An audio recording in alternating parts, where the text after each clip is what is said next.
Hey, good morning, everybody. Welcome to 20 Sides to Every Story. We are running this morning another chapter of our Dolmenwood campaign, and specifically, we're playing a bit of Incandescent Grottoes, which is a level 1 to 2 dungeon that we have placed in the Dolmenwood. We're using it sort of as our surrogate for the Fog Lake Cave, just to give it a little bit more depth. If this is your first time joining us here this morning for one of these shows or one of the other, if you haven't checked out our other stuff, please do pop into our Discord server. We always pop up every week we update the schedule there. It's also just a great place to connect with other tabletop enthusiasts and possibly even get into a game. We do run a 5th edition campaign that we call our community campaign that's open to anybody that enjoys hanging out with us or watching the streams. We invite you to come and play in a game with us. So if any of that sounds interesting to you, jump in there and introduce yourself in the lobby and we'll get you connected. We'll kind of show you around all the different things we got going on in there. This weekend, what do we got? We got this morning. Tonight, I will be doing a co-stream with Joe T. We will be playing. I don't remember the name of the game, but it's like the newest Dark Pictures game. There was like another one that came out in the past month or so, and so we're gonna give that a try. We won't be doing that here. We'll be doing that over on twitch.tv/20sides gaming. That'll be tonight at 8 p.m. And then apparently I've got a full schedule because tomorrow night we've got Lankmar. The first episode of our DCC RPG Lankmar campaign will be starting tomorrow night at 7 p.m. So that should be a lot of fun. I'm trying to do sort of what we've been doing with this Dolmenwood. I'm going to try to do with DCC RPG and the Lankmar set, just sort of a lot of randomly generated plot NPCs, just putting stuff in the stew and seeing how the players react to it. So that should be kind of fun to do this with sort of more of an urban campaign setting. So that's everything. Those are all the announcements. Devil and Me. Yes, thank you. That's the game. Devil and Me. So this morning we are picking back up. It is still, I believe, the 6th day of the month of Chisting. We are in the summer, right at the beginning of the summer months in Dolmenwood. Our characters have arrived back at the Fog Lake Cave with a slew of mining supplies and a cadre of lumber woodcutters from the woodcutter encampment that are working with them to do some mining to extract some of the crystals here from the cave that they have a couple of potential buyers for. I'm not going to go through and do a whole summary of everything that happened in the last session, but more or less, you guys have been mining now for what, 4 hours, I believe it is where we were at. I think you've successfully mined maybe about 500 gold pieces or so, roughly, of crystals. So it's been a fairly productive day thus far. And you were just taking a break. You had all moved yourselves right into that sort of first larger chamber of the cave, a location that is rife with various mushrooms that sprout up and grow from the walls amongst the purple and orange crystals that protrude from the walls.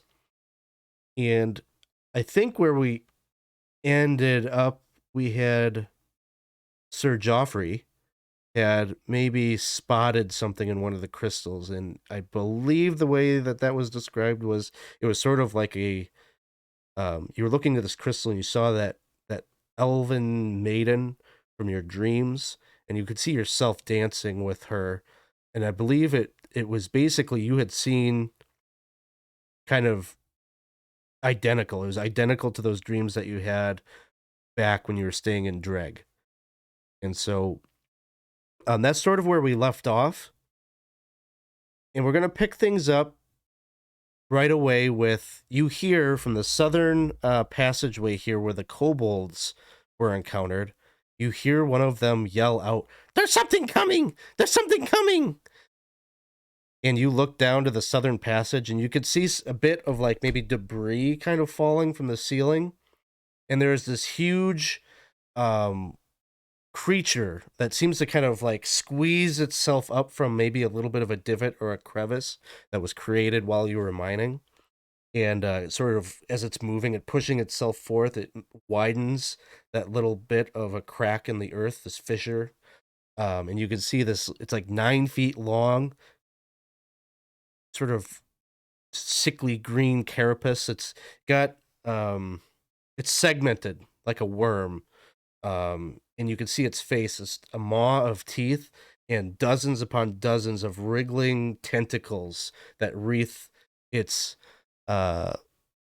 mouth almost like a lion's mane, and they're just like writhing. This whole thing, it's disgusting and terrifying at the same time, and it is emerging, and it is coming in your direction. And so I'm gonna say there is no surprise here. You had the kobolds. The kobolds look out into that cavern, and they are aware of things that come and go, and so you get the kind of forewarning from them. And so we're gonna start things off. I don't know who's your caller. Who's gonna be rolling your d6 for initiatives? Oh, I suppose I'll take it since I'm dreamy-eyed at my elven maiden right now. All right, go ahead and roll a d6. Right. It's a 2.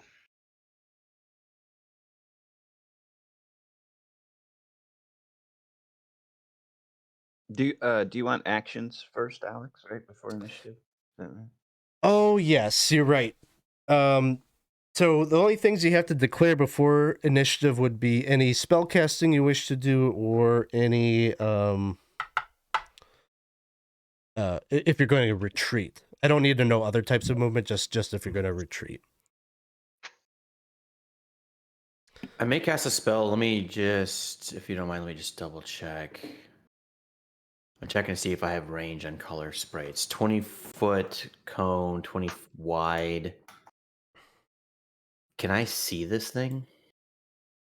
Yes, you could see it emerging. Okay, I'm gonna cast a spell. Okay. How far away is it? It is basically right here. I don't know if you can see it from where you're 20 at. feet. Oh, 20 feet from me. It's right there. All right. You guys rolled a 2. Yep. He's got a 4. So the carcass crawler. I gotta use the right name. I don't want to get in trouble. Hey, maybe it's in the new SRD. Yeah, it might be Creative Commons now. So, Right. so the creature is going to move, and he moves up right to where it looks like one of the woodcutters. This is the one that is being controlled by Issac and Sir Geoffrey. You were both there. And this thing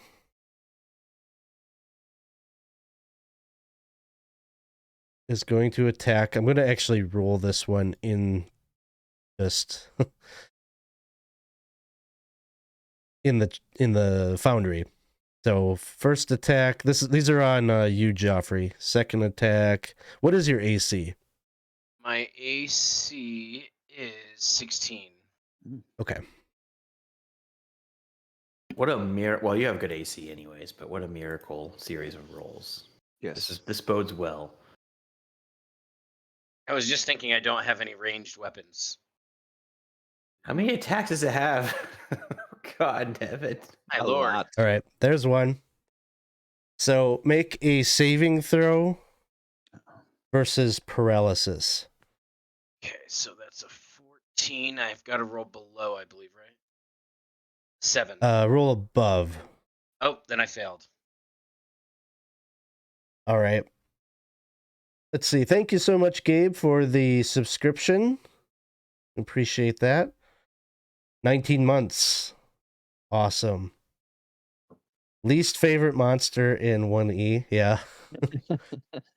It's about to kill me. So. I told him before we started streaming, I said, it's going to be bad.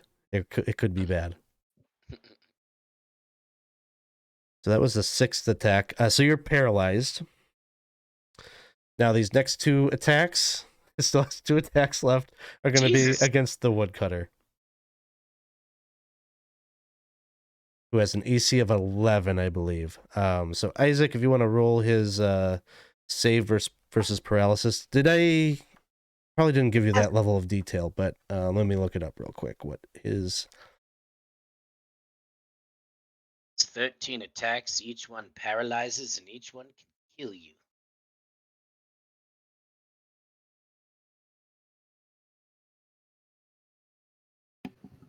Yeah, there need to be more monsters in D&D that just attack 12 times. I'm gonna homebrew some stuff. We will just say that for him, this is a paralysis 14. is 14. Okay, Yeah, it is says 14. right here. Okay, you have Yeah. it. I found that we had the character sheet right there. All right, let me get my dice out real quick. Sorry. Where are you?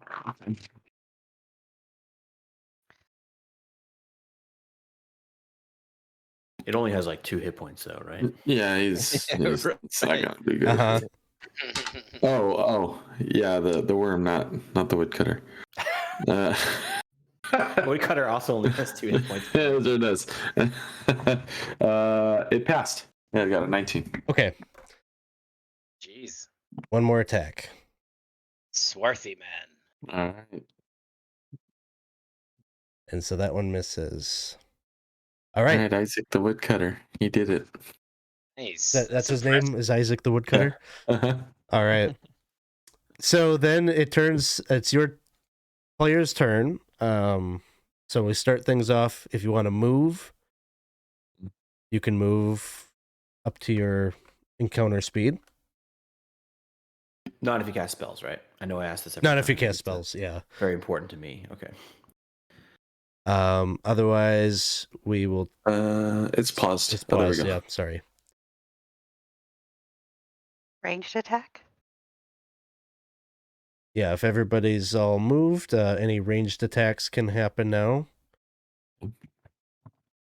Okay. You can move and attack, right? You can move and attack. Mm-hmm. Just like shortened movement or something, correct? If you're in melee, you can move. I believe it's 20 feet, or is it 20 feet or half your movement? I don't remember. I think it's half your movement. Maybe it's half. Yeah. So you can move up to half of your movement as a fighting withdraw, but otherwise you can move your full encounter speed. Okay. Are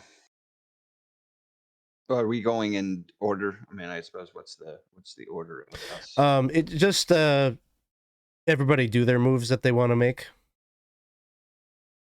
I will draw my sword and dagger and move forward. Okay. Yeah, if we've got everybody's solid on moves, then we'll go to ranged attacks. Let's start. That sounds like Lillibeth, you got a ranged attack you'd like to make? Yep. And so let me make it 11. 11 will miss. Dang it. Other ranged attacks? Yeah, Friar Fitzpatrick picks up a little rock and starts swinging it on his sling. Oh no. A 14 to hit? 14 hits. Go ahead, roll some damage there. Good. We get some major D4 damage. Here we go. 2 points. All right. Got to start somewhere. I will do my melee attack on it. Okay. Anybody else have ranged attacks before we go to melee? Sounds like no. So go ahead, Thomas, with the melee. All right. Now, 2-weapon, I get advantage, correct? Advantage, yep. That's an 18 on the die and a 3, so 19. 19 hits. 5 + 1, 6 points. All right. So you cut right in. Your blade kind of wedges itself in between two of the plates of its carapace, and you can feel like you've definitely like sundered maybe a vital organ or some piece within. It kind of howls a bit and lets its maw out, and all of its tentacles are kind of writhing, but it is still up. I think the only other character that we have up there that could do melee would be the woodcutter, so Yep. Isaac would say, "Yikes," and then he'd attack. yikes indeed. Yikes, indeed. Oh no. Oh no! Darn it! All right. So then we go to spells, and so color spray. Yeah, so here, I'm just gonna pop my hand out, and just this rainbow hue kind of glints off all the crystals. It covers this creature in the face. If it has eyeballs, it looks like it does. Kinda. Oh no, those are tentacles. Can it see, Alex? Does it have sight? Vision? I would say it does. The color Okay. spray originates from you. It originates from my hand. So I know we're in battle map territory, but I would kind of, beseech the DM to allow me to say that I'm shooting. Oh fuck. Oops. Damn. Just delete that from the podcast. Oh my god. How do you make cones? Anyways, I'm trying to hit it over Okay. originating from me. Yeah, you know what I mean? Kind of angling it a little bit. Okay. But, I mean, if you want to say that I have to hit Thomas in the face, that's cool. I will say that in this circumstance, you could probably get to it. So, is this one where it does or does not make a save? It does not make a save, right? You just it does roll up not the hit make a points? save. Okay. It's based on its hit die. So Okay. if it's a 1, it gets knocked unconscious. I don't think that's probably happening, but if it's a hit die up to a 3, it gets blinded for a number of rounds, and if it's a 4 or higher, it just gets basically stunned for a round. Gotcha. Okay. Go ahead and roll the hit points. Is a hit die 3+, so it would be a blind situation. Okay. So it will be blinded for 3 rounds. And I'll pop the description in there just so you can see it. Okay. So you don't roll the hit die or hit points on this one? Yeah, so it just says a flurry of clashing rainbow hue rests from your hand, targets 1d6 creatures in the area, but there's just one. And then it depends on the hit die relative to the caster. It does say, yeah, that's it. There's no it's kind of like sleep. It just works and then has a limitation. Sounds good. How long does it last? This will be for 3 rounds. 3 rounds. Okay.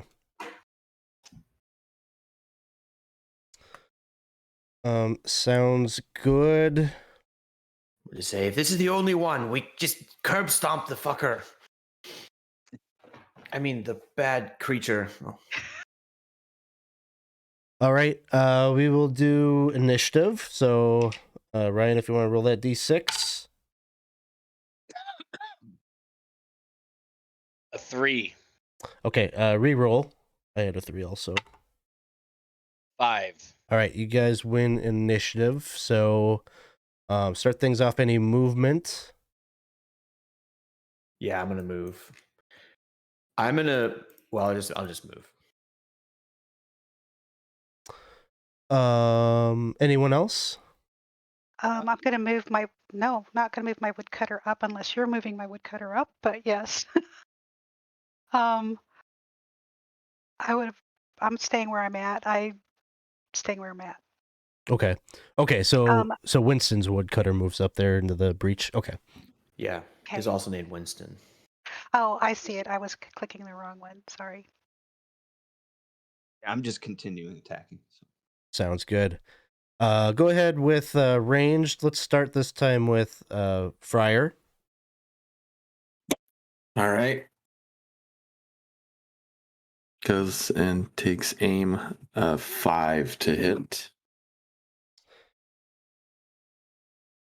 5 will miss. miss. Thanks for checking. No, the thing I am checking something. I want to see because I think you guys would get a bonus because it's blinded. Yeah, we'll call that. I guess for now, I'll just say it's a +4 to hit. A 9 would still miss this particular creature, but Excellent. and then Lillibeth. Yes. 7 with the modifier. 7 with all of your modifiers plus the 4. Yep. Okay, that'll miss. Any other ranged? Yeah, I'm gonna try to sling a rock at it. It'd be at base 10. So 14. 14 will hit. What's Oh, the hold on. Yes, 14 will hit. what's the damage on sling? Is it D4? D4. Cool. I need to get better D4s. This is a 3. 3 points. All right. And I think that was it for the range, so we'll go to melee. Let's start with Winston, your woodcutter. All right, he's gonna hack at him with the axe, and it'll be a 13. 13 hits. And what's the damage on axe at D6? D4. It's like D4? a little hatchet. Oh, a little hatchet. Yeah. Cool. 2. 2. All right. There's definitely kind of a thick, putrid ichor that like kind of squirts out from its body as it's getting hit with slings and axes and such. Let's turn now to Thomas. It's a 10 on the die and a 15, so 19. That'll hit. And a 6 on the die, so 7 points. All right. You again, like you kind of just keep aiming for that wound that you had opened up, and you hit it again in that kind of vital part of its chest area, and it reaches up and just kind of lets out its death rattle as it kind of hits the ground on its back, all of its legs kind of curling up on itself. It just lets out this terrible sound. But you look down into the passageway and you can see another one emerge. I shout to everybody, there's another one. There's another one. Fall back. And as you all are kind of taking in the scene, it moves and it squeezes its way out into the passageway, and then you see another. And then it even seems like it's like a whole nest that is starting to pour out from this passageway. And again, you look up and you can see like debris and rubble is falling down. And all of this like movement of these creatures like emerging from the earth, and maybe partially from all the mining that you did in this concentrated spot, this whole passageway collapses down and buries the crawlers as they are emerging. And so the dust settles, and this whole passageway is choked with debris and rubble, and it covers the one creature that you had slain is like just buried underneath the immense amount of rock that has fallen.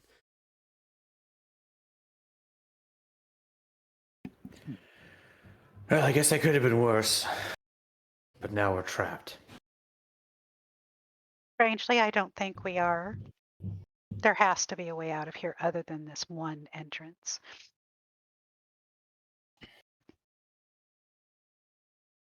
Geoffrey's going to kind of get up off the ground, having being staring into his dream crystal and then quickly paralyzed. He sort of doesn't know what's been going on, and is like,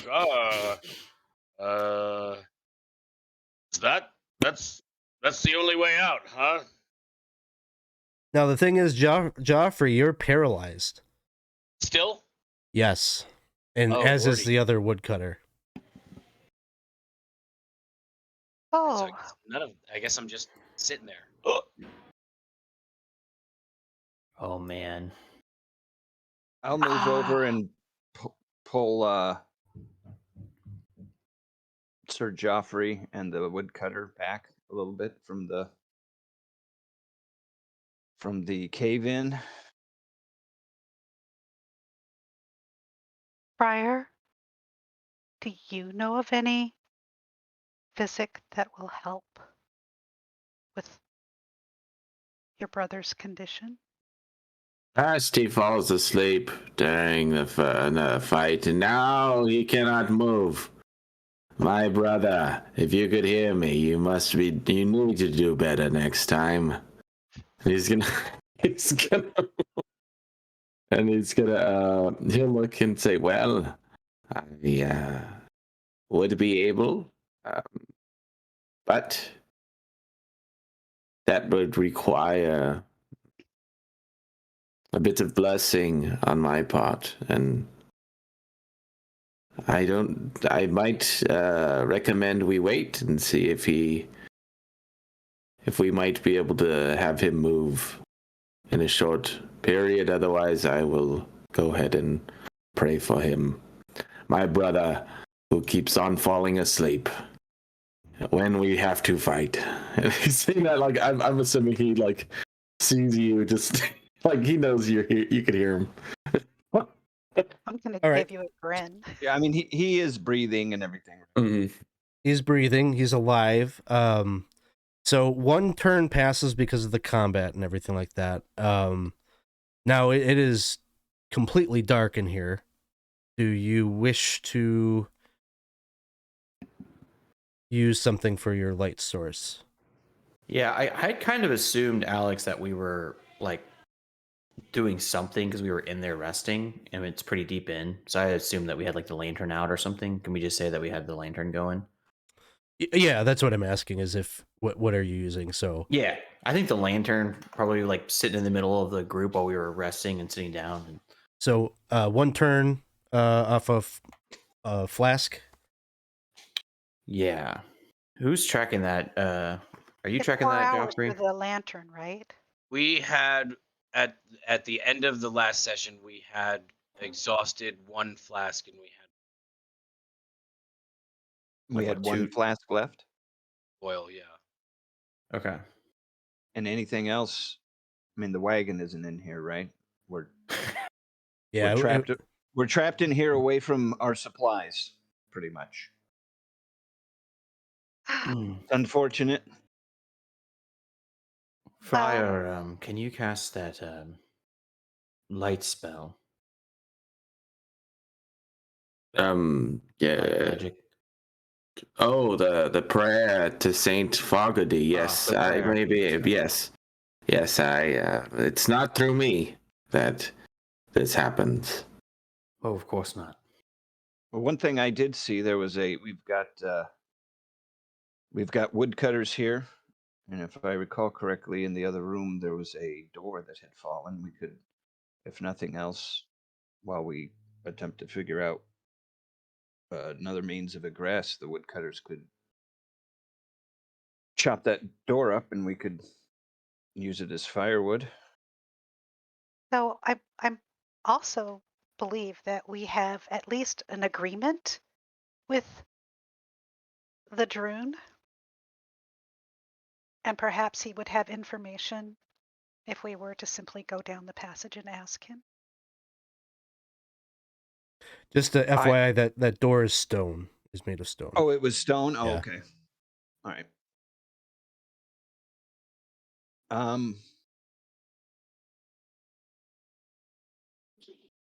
Although we have an agreement with him, I'm not certain. The agreement doesn't extend to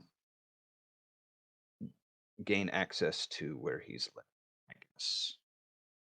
Okay. Would anybody be upset if I petitioned access and tried to have a conversation with him I don't have a rather problem with that. than wandering off without direction? Well, you could at the very least warn him of these creatures. We've Yes, because his been way out is also blocked. right. Yeah. Had Maybe anybody bad favor. ever seen or heard of that creature before? I don't believe that I have. I don't don't know, get the Alex. sense that any of your characters were dungeon delvers or anything like that prior, so I'm going to say no. Okay. Not in my world, no.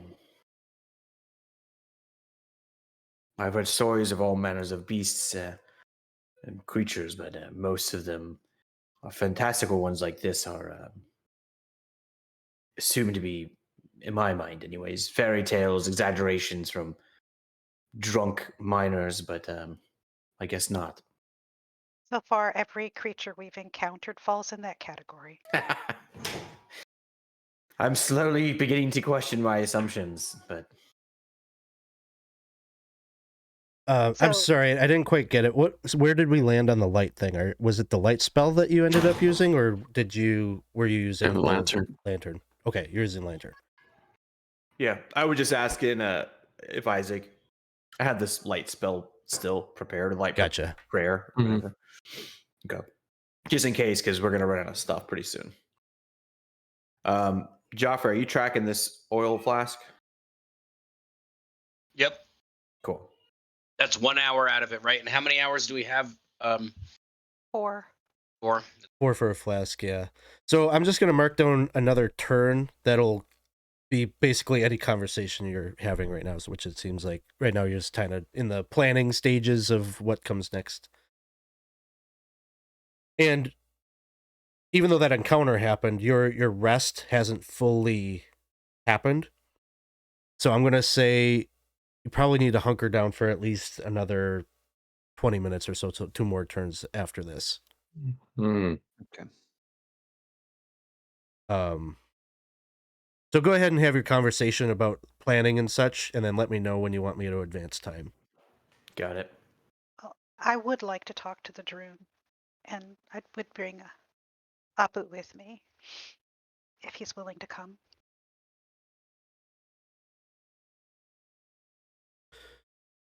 All right. So do you want me to advance the 2 turns and then skip to that? All right. Let's see. So 2 more turns, so I have to make some rolls. Never mind. We just want to keep talking for the plan. Yeah, you can keep talking if you'd like. Let's talk for 3 hours in real time. No, I'm kidding. You can go, Alex. Just don't kill us. I mean, I tried. 11. Didn't And work. 11. Okay, nothing happens. So another 2 turns. So 4 in total for the session so far. So after another 20 minutes passes, it is quiet. You keep looking towards that rubble pile, wondering if you might see another one of these carcass crawlers emerge up, but doesn't appear to be.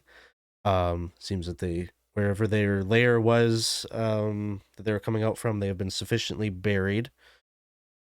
And so what I am hearing is coming next is Lillibeth and Abu are going to go forward to try to find the Droon. Is anybody accompanying you? And by the way, the woodcutter and Geoffrey are still paralyzed. We are still paralyzed. The Droon might be able to help with that as well. Okay. So Lillibeth and Abu independently are breaking off from the group to go forward here. So Does anybody want to come? I will accompany you. I had treated with the Droon before, so he knows who I am. Well, that's probably a good thing because I'm hardly the most diplomatic person in the group. all right. What? and leave the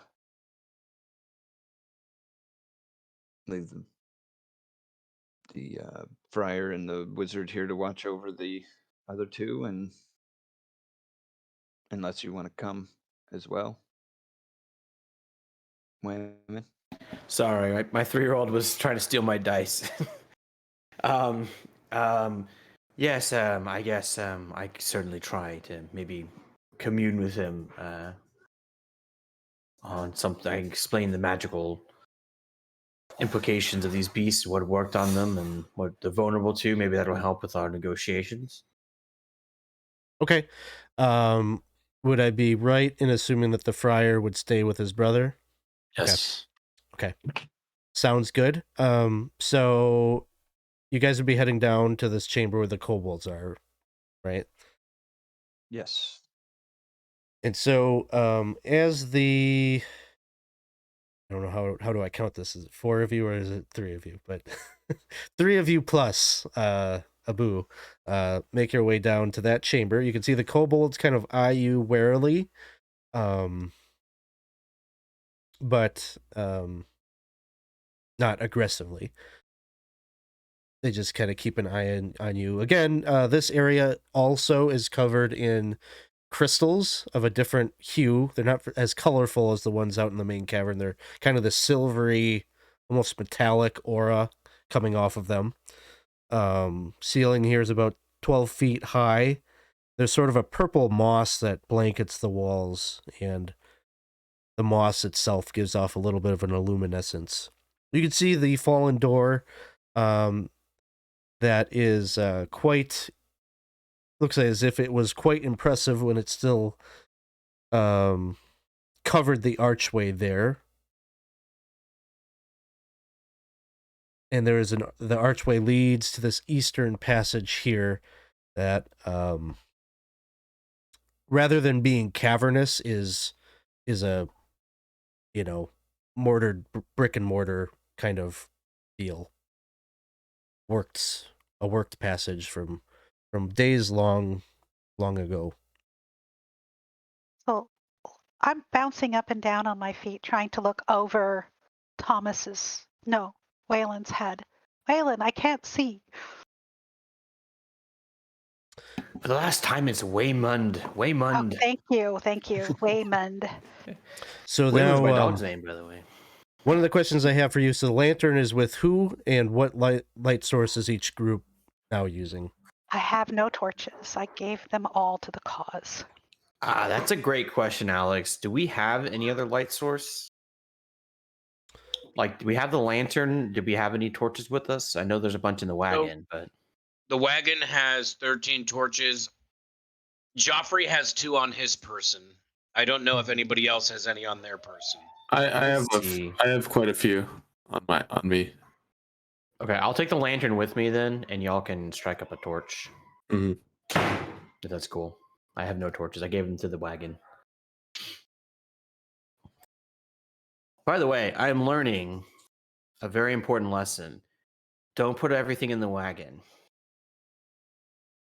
Like, I put my rations in there. I put the torches in there.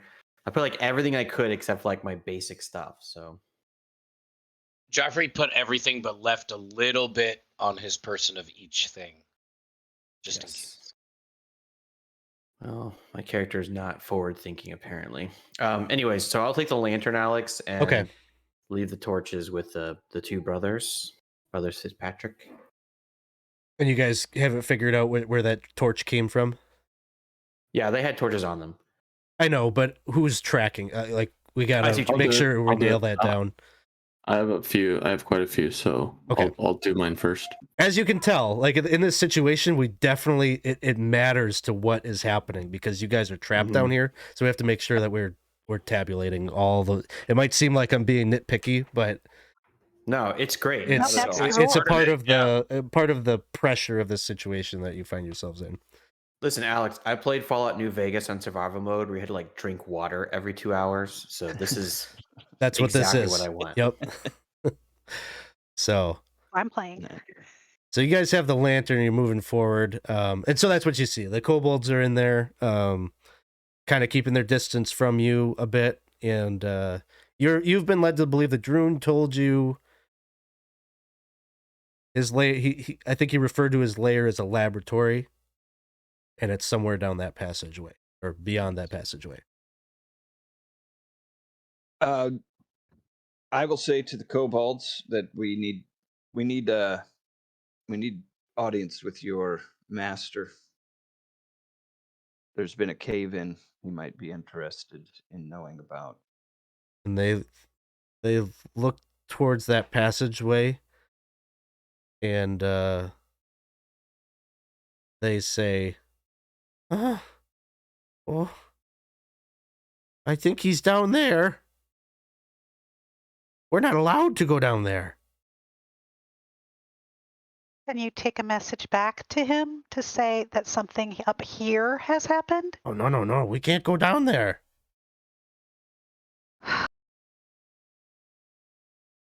Well, since he hasn't killed us yet, and he sent you out here to send a message to us, I'm willing to take the risk of walking down there. Will you let us go by? We'll let him know that you tried to stop us. Do you have what he asked you for? No. Oh, Not yet? He might get angry with you. You should be careful. It occurs to me, Lillibeth, that this may be warded. He may have some sort of traps in place. How would we know? Unfortunately, I put all of my heart and soul into that color spray, which had no use at all for anything.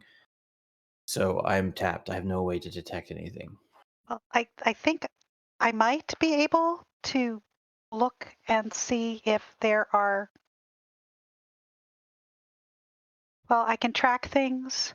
I can find things. I'm not sure that I can find traps. But I could at least take a look. Mm-hmm. But they would I can only be help. physical ones, not magical, as you can tell, and I point to my bald head. Well, I'll keep an eye out for glyphs if we decide to go forward, but maybe we should retreat and find a different route. But I'm willing to go if you feel comfortable. Well, sad as it is to say, the kobolds make a good point. And I really don't want to risk further injury or... Yes, so maybe my skills will be better used trying to find another way out. Okay. To the kobolds, I say, do you know of another means of exit besides that tunnel? It's the only way we know. Well, Abu might know. I mean, he lives here. I can't really ask him directly, but I could maybe indicate it. Abu? He wouldn't really understand like the question, like, do you know a way out of Exactly. here? He can follow Well, some very simple kinds of commands like attack or defend me or whatever, but that one's going to be beyond. As smart as he is, that one's going to be a little out of reach. yes, well, you know, people anthropomorphize their pets and companions. Yes. And finding ourselves in this situation quietly, I assess how much meat we could get off of this monkey if worse come to worst. It's a good thing it's quietly. I'm also going to guess not very much. He's probably pretty wiry. Yeah. Although we might want to take a look at the crawler. Ew, yeah. Can we see its head or anything? Can we like examine it? Its head is about all you can see of it. The rest of its form is buried under the debris, but based on like the juices and such that you saw squirting out of it, probably you don't want to eat this thing. And yeah, I don't want to eat it. I just want to look at it and see, like, examine it and like kind of maybe like dissect it a bit with my sword and just kind of look at its mouth. I think the Perhaps- monster's manual says they smell really bad, so you can tell they're coming. So, yeah.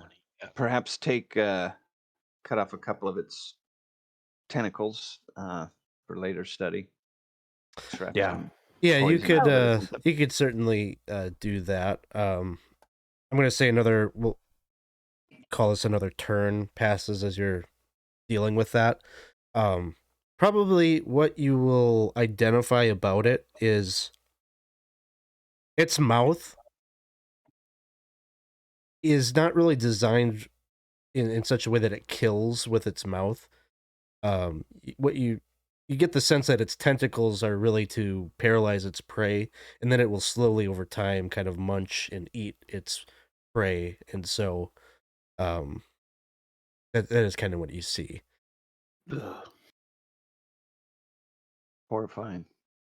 Yeah, I'll but I will do like Thomas suggests. I'll sever one of the tentacles if there's anything that slipped through, and just carefully, like with a gloved hand or whatever, just put it into a bag and just say maybe we can learn a little bit about this paralysis effect for the future.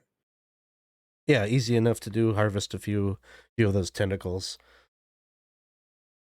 So while they're doing that, can I?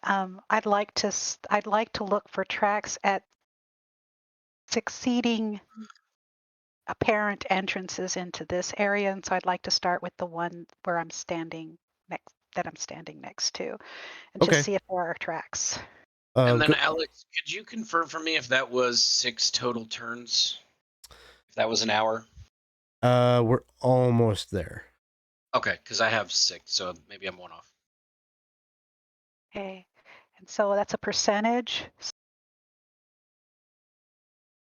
We've including the encounter, Ryan. We've hit 5 turns so far. Okay. Yeah, you're tracking as a percentage. I think we. Okay. I failed. Okay. I'm seeing any.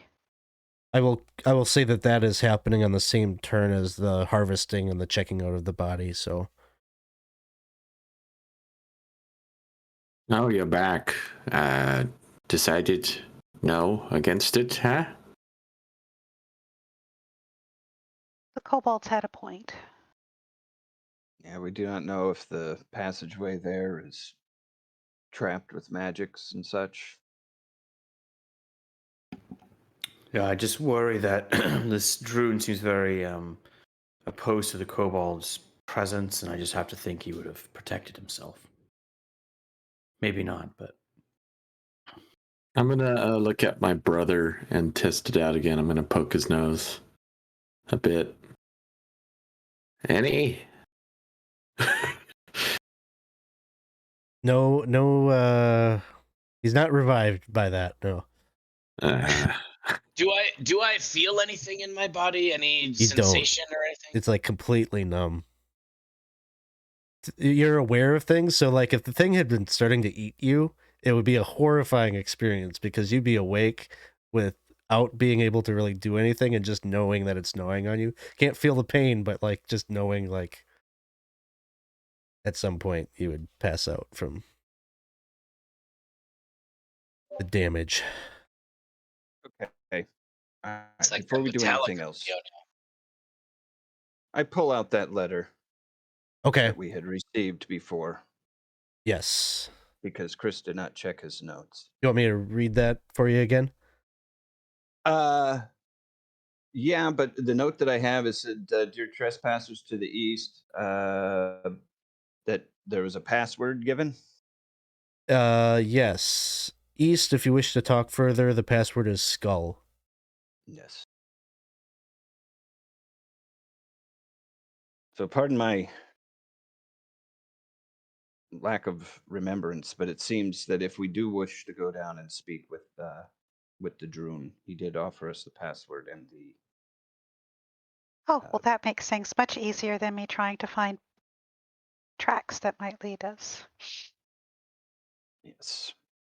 Now I cannot say that he will be hospitable towards us without having gotten what he asked for. So, His three-eyed skull. mhm.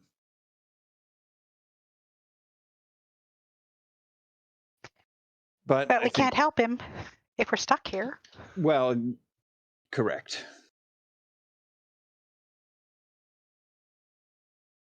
But at least Well- if we move towards getting that, perhaps he knows another way out, or can at least do something to excavate the passageway that collapsed. So, Okay, so then I guess back to talking to our ally. Okay, so as what I'm hearing, you're going back to three of you are going to go forward and try to find them. I am. Okay. I am. So I'm actually gonna. Well, They're walking Yeah. back and forth from Yeah. the door to the camp, over and over like a cat. yes. I don't like to sit still. I'm bouncy. all right. I'll go with them. Okay. I'm a little suspicious, but we'll go. All right. So the three of you are. I'm just going to kind of. This is your marching order. No, that probably shouldn't be right. Right? Right. One of them. I mean, none of us are. I guess Thomas is the probably. Thomas, what's your AC, Thomas? Are you wearing armor? Yes. Okay, I yeah, am. Thomas, you're in the front. Okay. Yeah. I would say it would be good for you guys to have a knight with you, but the knight seems to just fall asleep and fall down every time there's a battle. You're right. Okay, I still can't see anything on the map. All right. Who has the torch That would be or me. the lantern? Right. All right. Oh. Ooh, how pretty. So you guys start to walk down this passageway, and what you see are on either side of the hallway. On the left side, you can see that there are 3 stone doors. It's just dark stone. There is nothing fancy about these doors. These are just slabs of stone that cover. I'm just looking at Isaac. He remembers this area. So there's 3 on the north side and 2 on the south side. And the passageway seems to lead. Your light gives you, I guess that's all you can see, really. And this doorway here and this one here look slightly ajar.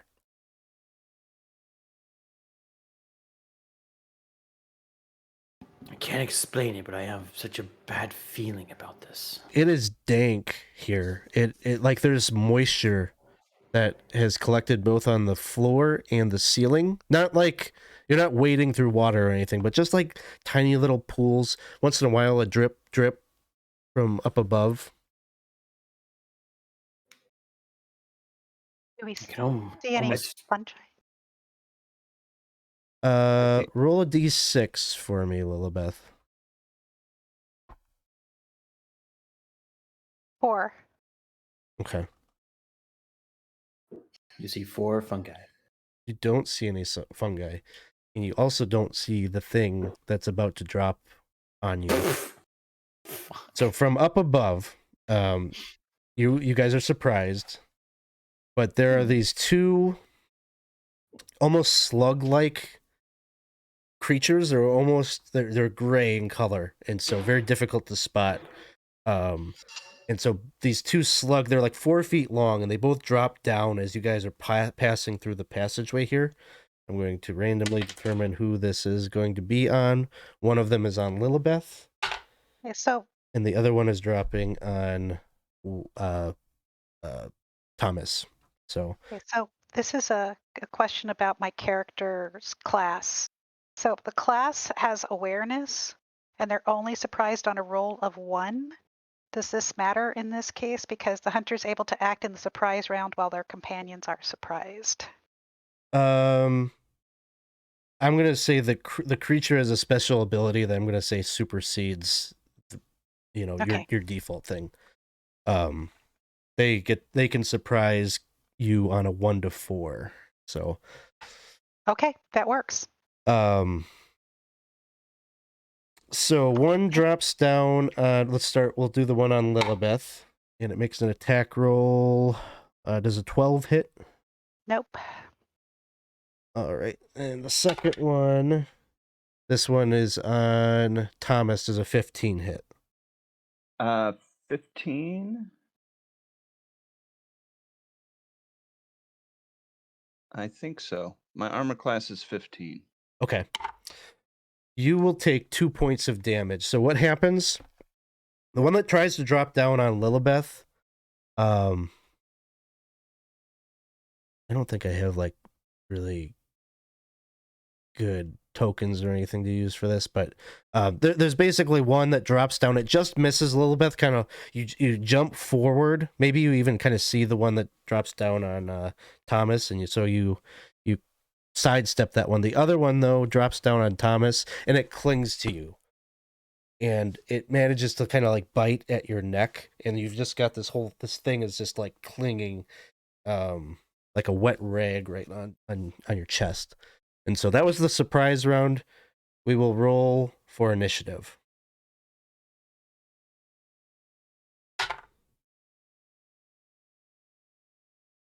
Who's Who's gonna Thomas, you want to first? roll since you're in the front? Sure. That is a 5 on the die. All right. Hell yeah. So you guys are first. Any movement? You have to move before you attack, right? Yep, it goes movement, ranged, melee, spells. Got it. Yeah. I am, and there's one of them on Thomas. One of them is clinging to Thomas. The other one is just to the left there of Lillibeth. Okay. No movement on me. All right. Ranged attacks. Ranged attacks would be at a penalty. no ranged attack from me. All right. Melee. I will be attacking with my sword. All right. Let's open with that. I'm attacking the one that's attached to Thomas. I'm just going to kind of pierce it with the sword. I hope this doesn't actually hurt Thomas. I'm probably going to miss anyways. All right, here we go. So Thomas, I'm just kind of like rattling out my sword with a shaky hand. And Thomas, there's something on you. I promise I'm not playing a trick. And I rolled a 17 plus, I think it's just 17, maybe Okay. plus 1. That hits. And a sword is D6. Yes. Okay, cool. Let me get my dice out. Oh, it's a 6. And I do think, let me just check my strength just real quick. And I do get a +1 Ooh. modifier to melee attack and damage. It'll be 7. So you cleave the bottom half of this worm off, and it's like writhing on the ground, but you can see the thing is still clinging with its bite on Thomas, and so he's still actively biting. Does it look alive, or does it look like it's like it just needs to be removed? It looks like it's alive, like it's still squirming and like kind of gnashing. You can see it digging its teeth in. That's horrible. The other, let's see, do we want to go to Lillibeth? You were going to make a melee? I'm going to make a melee. I only have a crowbar or a chisel with which to make this. So I'm deciding I'm going to crowbar the thing that's behind me. Okay. Crowbar. Not going to be as super effective as a weapon, but you can make an attack if you hit. I'll say, it does a point of damage. Okay, well, I don't think I hit. I have a 4. Okay, that'll miss. And then, Alex, just yeah. a question. I'm noticing that they're not that far away. Would I be able to hear the commotion? I'm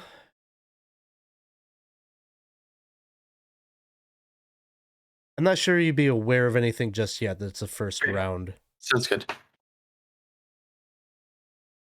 I'll let you do listen check at the start of the next initiative to see if you hear anything. How about Thomas? Okay, With this, I mean, I'm basically what I'm doing is I'm saying skull, skull, skull. Okay. There's a password. I have no idea if this is going to help, but I'm just reaching up and grabbing this thing and yanking it off me to throw it on the ground. Okay. Go ahead and roll a strength check if you roll under strength. I rolled a 6 on the die, and strength is 13. All right, you managed to like remove it and fling it to the ground, and then it's still like kind of like moving towards your boot, still alive. Is it possible to stomp on it? Or will that take next round? Yeah, let's say make an attack roll as if you were attacking with your weapon, a strength-based one. That is a 4. Okay. So you go to try to stomp on it, and it kind of moves kind of erratically, like it almost like pops and like moves forward just like a foot or so as you try to do that. And that'll be the end of... Oh, wait, you guys won initiative, so then these things are going to go. So we'll start with the one Lillibeth near you. We'll try to attack. I think a 10 misses.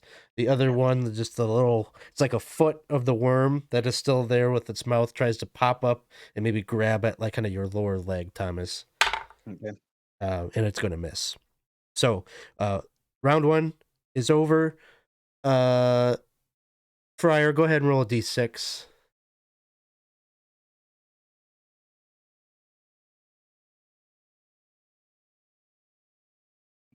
I'm doing a listen check, so like listen at a door check.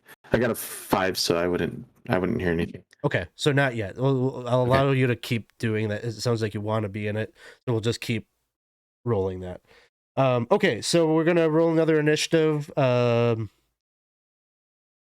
retreats or spell casting, let me know. Otherwise, roll your d6. That is a 3. Oh, I got a 3 also. We can re-roll. A 5.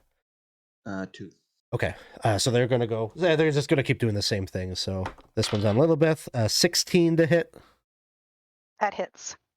Okay, so it attaches to you 3 points of damage. The other one, Okay. Thomas, is gonna miss you. So then it's your turn. Any movements? Any ranged? I will do was it a fighting retreat where you do like half your movement to get away from creatures next to you? Yeah. All right. Okay. Yeah, I'm gonna move, I guess, 15 feet back towards the kobolds. Okay. Sounds good. Well, I'm gonna move back towards close to the one that's attacking Lillibeth.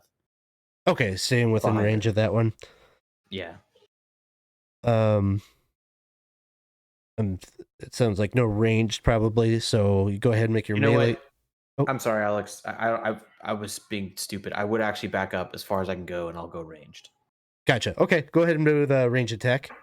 Okay, I'm gonna take a rock and just sling it. I'm gonna try to hit the one that's right next to Thomas. Okay. And miss tremendously. So. All right. Melee attacks. I want to try again with the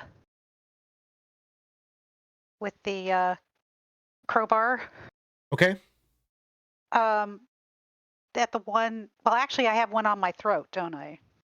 You do. Then I'm going to use my hands. I'm going to try and get my hands between it and my throat and pull it off. Okay. Try to roll strength check. Okay, so that's a d6. A 1. Okay. I'm presuming a 1 is under your strength score, so you managed to do that and throw it to the ground. Okay, yes. And Thomas? Weapons out, attacking the one that is trying to bite my leg. 14 on the die and a 10 on the die, so That one will hit. 15, I guess. And 4 on the die, so 5 points. So you go and like this time you slash at this thing almost like a scalpel on flesh, and it just cuts through. And what you're noticing, it's not. Now that you're taking the time and you hit it in this precise kind of way, it isn't really a worm. Like it, as you cut into it, and even like the other half that was like lingering there, it sort of dissolves and kind of becomes a pool of ooze. And so it kind of loses its rigid form and just becomes more liquid. By the gods, I say. I think that's everything then. And that's the end of the round. Friar, go ahead and roll listen check.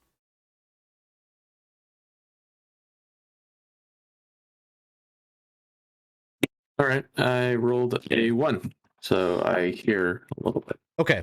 And so we will ask you for similar types. Like, so when you do hear kind of the commotion a bit happening. What is the Friar's reaction to hearing that? I would assume, like I was sitting, I'd probably stand, look at one of the woodcutters and say, "Ow, come with me. They might need help." All right. That sounds good. Go ahead, roll that D6. See who wins the initiative here. I rolled a 2. Got a 6.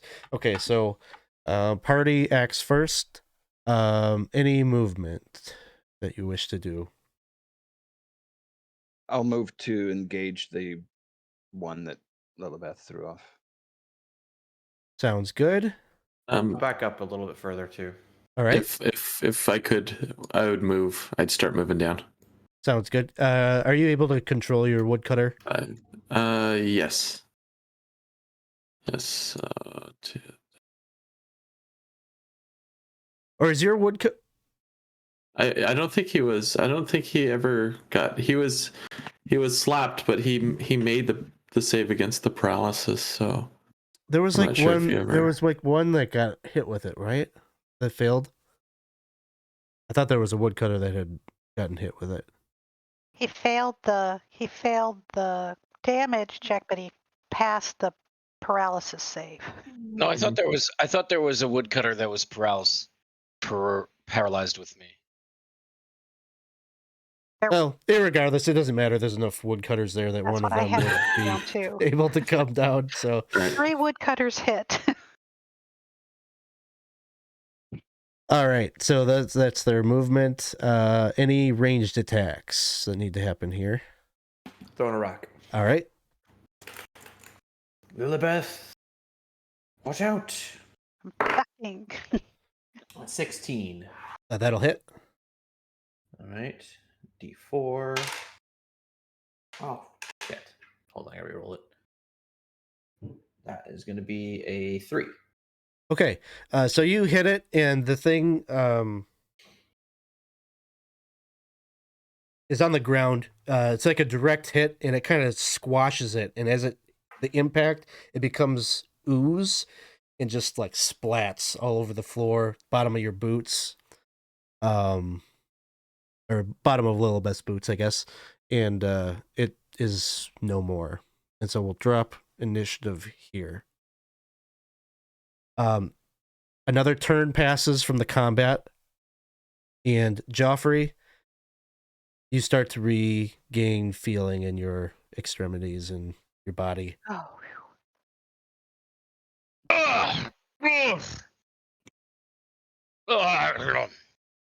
Oh, he just looks. You all okay? He'd Friar would move up. There was Perhaps then. Just say. Lillibeth is holding the crowbar up over her head as she's walking down this tunnel for the rest of this walk. There were some more creatures. Small. They were like worms. Did you say the password? I began to when I was engaged in combat, as it was chewing on my neck. It didn't seem to have an effect. Maybe this Yeah. isn't the place to say it.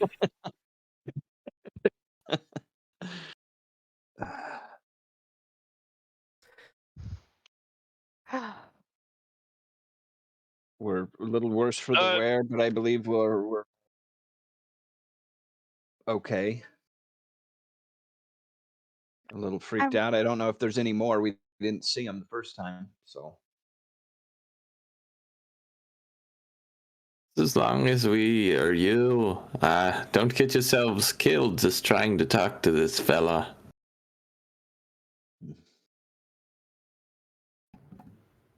Do you think we should abandon Friar and seek a different way? Well, I heard the old Lord of the Dreams up there starting to wrestle around, so I'm not sure if maybe we choose another path. It's up to you. Oh, I trust your instincts. You have good wisdom to the dangers in this area for some reason. Yeah. I just do not trust the drone. Perhaps we should have tried something like this before. And from here, I cup around my mouth and I holler as loud as I can down the hallway. Grimlock, we seek audience. And there is no response. Give me a D6 along with your call out there. That is a 6. Okay. So you kind of call out. There's a little bit of an echo that like kind of comes back at you as you hear your own voice kind of reverberate through the hall. But there is no response.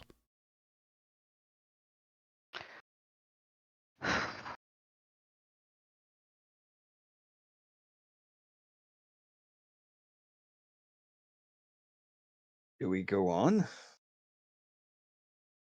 Or should we perhaps wait a few minutes to see if he heard that? I don't know if he will call back, but he may come. Well, it seems to me that no matter what passage we take, it carries risks. This one, at least we have some knowledge of what those risks are, and there's a possibility of aid at the end of it. So I vote that we continue. But you, of course, will make up your own minds.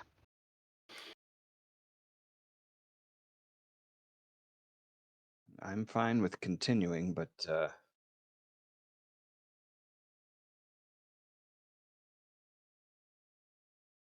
Okay. I do say let's give it 5. Though. Okay. Let's give it 5 minutes just to see if he arrives. Okay. I'll say with the conversation and the waiting, we'll start another turn, and this is going to begin. This will be the start of our 6 in the caves. Yep. So you wait the 5 minutes here, maybe nearby the kobolds, and nothing happens. He either has not heard you or is choosing to ignore you.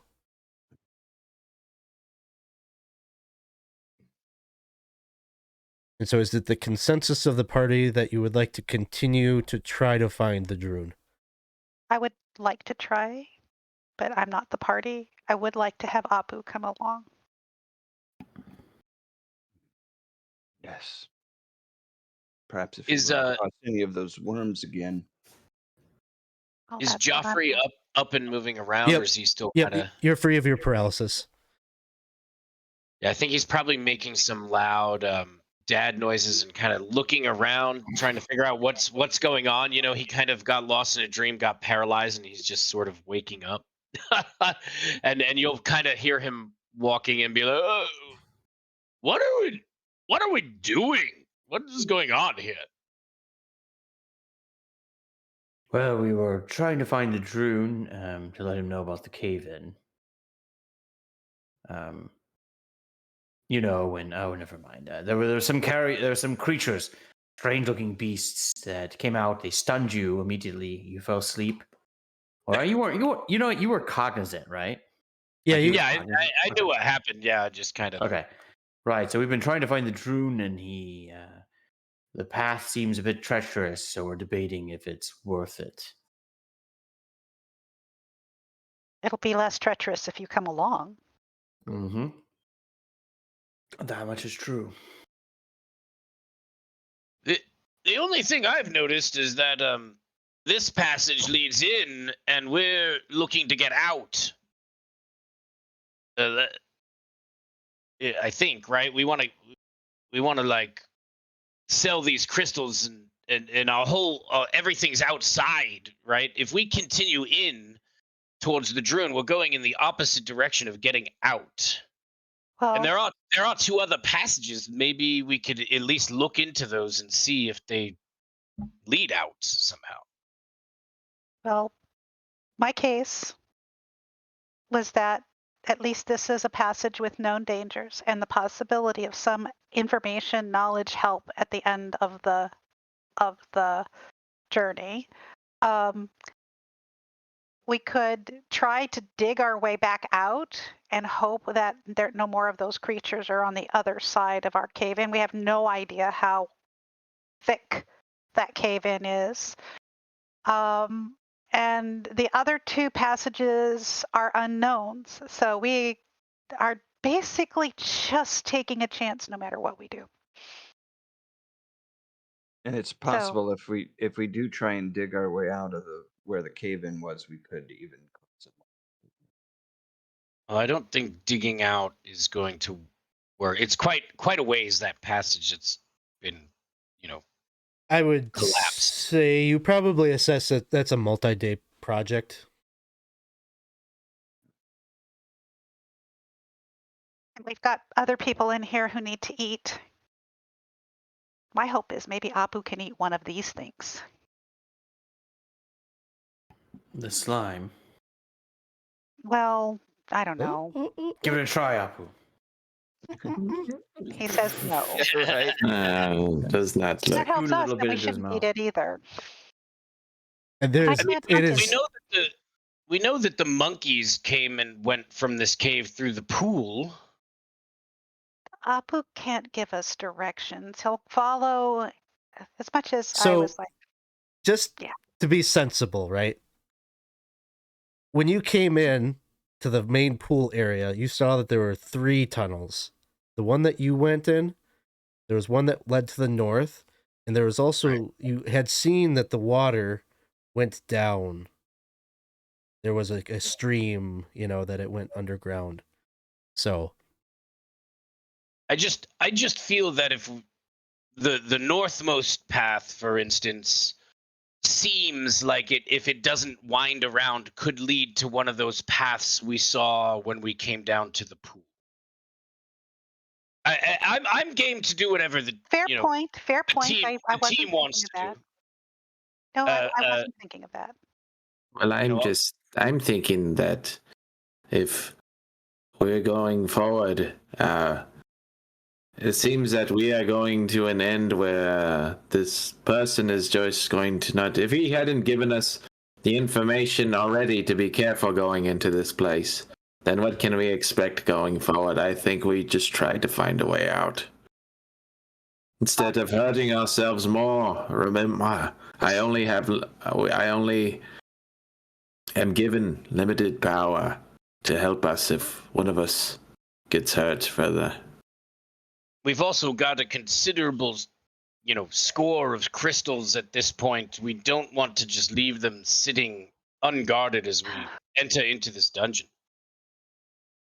Well, I used to be cute, and I'm still pretty fast, but I'm not smart and only minimally wise. So I'm willing to do whatever you want to do, but just decide. Well, my vote is we take the northern passage. But I'm, like I said, this is a democracy. It's not a monarchy. So whatever the group decides, that would be my vote. Okay, so this is why democracies fail. Let's go north. Just take heart, and it's going to be terrible no matter which direction you choose, right? Do keep in mind that we do know that there are troglodytes to the north. Oops. As soon as I found out this was a standalone module, I just was like, oh no. We're not just exploring a cave that we found. There's going to be shit in here. Yes. Lyra, Yeah. thank you so much for the cheers there. We'll go north. Yeah, so the I guess just like let you in under the screen a little bit. So there is a fog lake in the Dolmenwood PDF. There's like a little bit of description about just like crystals, and like there's a little place where you can walk in and like look at the crystals, and there's not a lot of depth to it. So that's why I was like, this would be a really good place to drop this module because it thematically fits. But it is a little bit of a departure from the what's in the hex. All right, so you all are gathering up together, and you're going to start heading north, is what it sounds like. Go ahead and move your tokens and such into this next room. Before we leave, could I just ask the kobolds quickly? Just a question. What do you all eat down here? Ooh, they would tell you that, I mean, they go out, they leave the cavern from time to time. They get some water from the lake there. Mostly what they eat are little game that they can maybe get from the woods. Otherwise, rats, little vermin that they catch. Well, Tasty. we will be going north to try to find a way out. I don't know if how long you will last down here without a way out yourself. Maybe it'd be best you tag along. They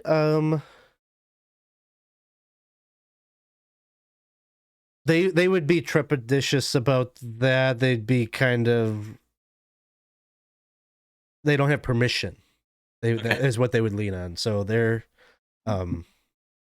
so afraid of the Druin that they're not really willing to do much outside of the little bit of guidance that he gives them as to what they're allowed to do. And so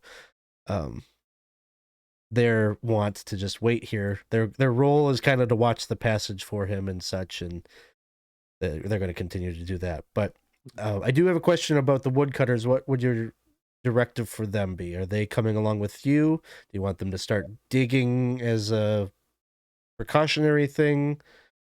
You want to send them, sky's the limit as to what you want them to do. This is an operation. You keep mining. Can't see. Silver crystals. Righto. Can't see. Speaking of which, on the seeing thing, guys, we've got 2 hours left on the lantern. I think it probably would be best to leave the woodcutters here until we find a way out, and then come get them. And All right, I'm gonna take one. I'm gonna take Isaac's going. By the way, Friar, I don't know if you have first aid capabilities. I know you've got magical healing, but I'd show you my neck. It has a big scratch in it. I don't know what kind of mundane first aid or whatever I have available, but would we have anything like that? I mean, I think the fire maybe would be like, normally if I don't know, normally I just spit on it, and I don't know. Yeah, I don't think you've recovered any HP recovery. Yeah. Well, you could suck on the. We have that formula.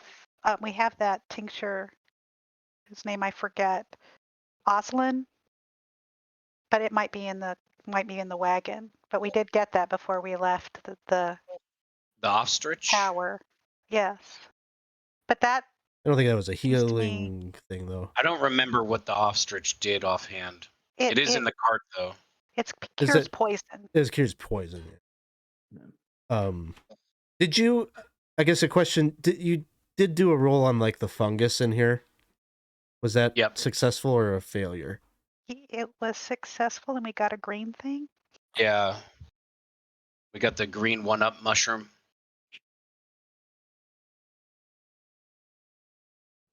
I believe that when I rolled, I don't think we figured out what that Okay. the mushroom was. What the green mushroom was. Right. So Alright. I guess long story short, there's no skill check that can recover hit points, but Okay. Oh, maybe it was called a liverwort jack. It's like liver. So we didn't sounds like right. Mm-hmm. So maybe that might be the mushrooms, if my notes are correct. That The cinnamon smelling mushroom. uh-huh.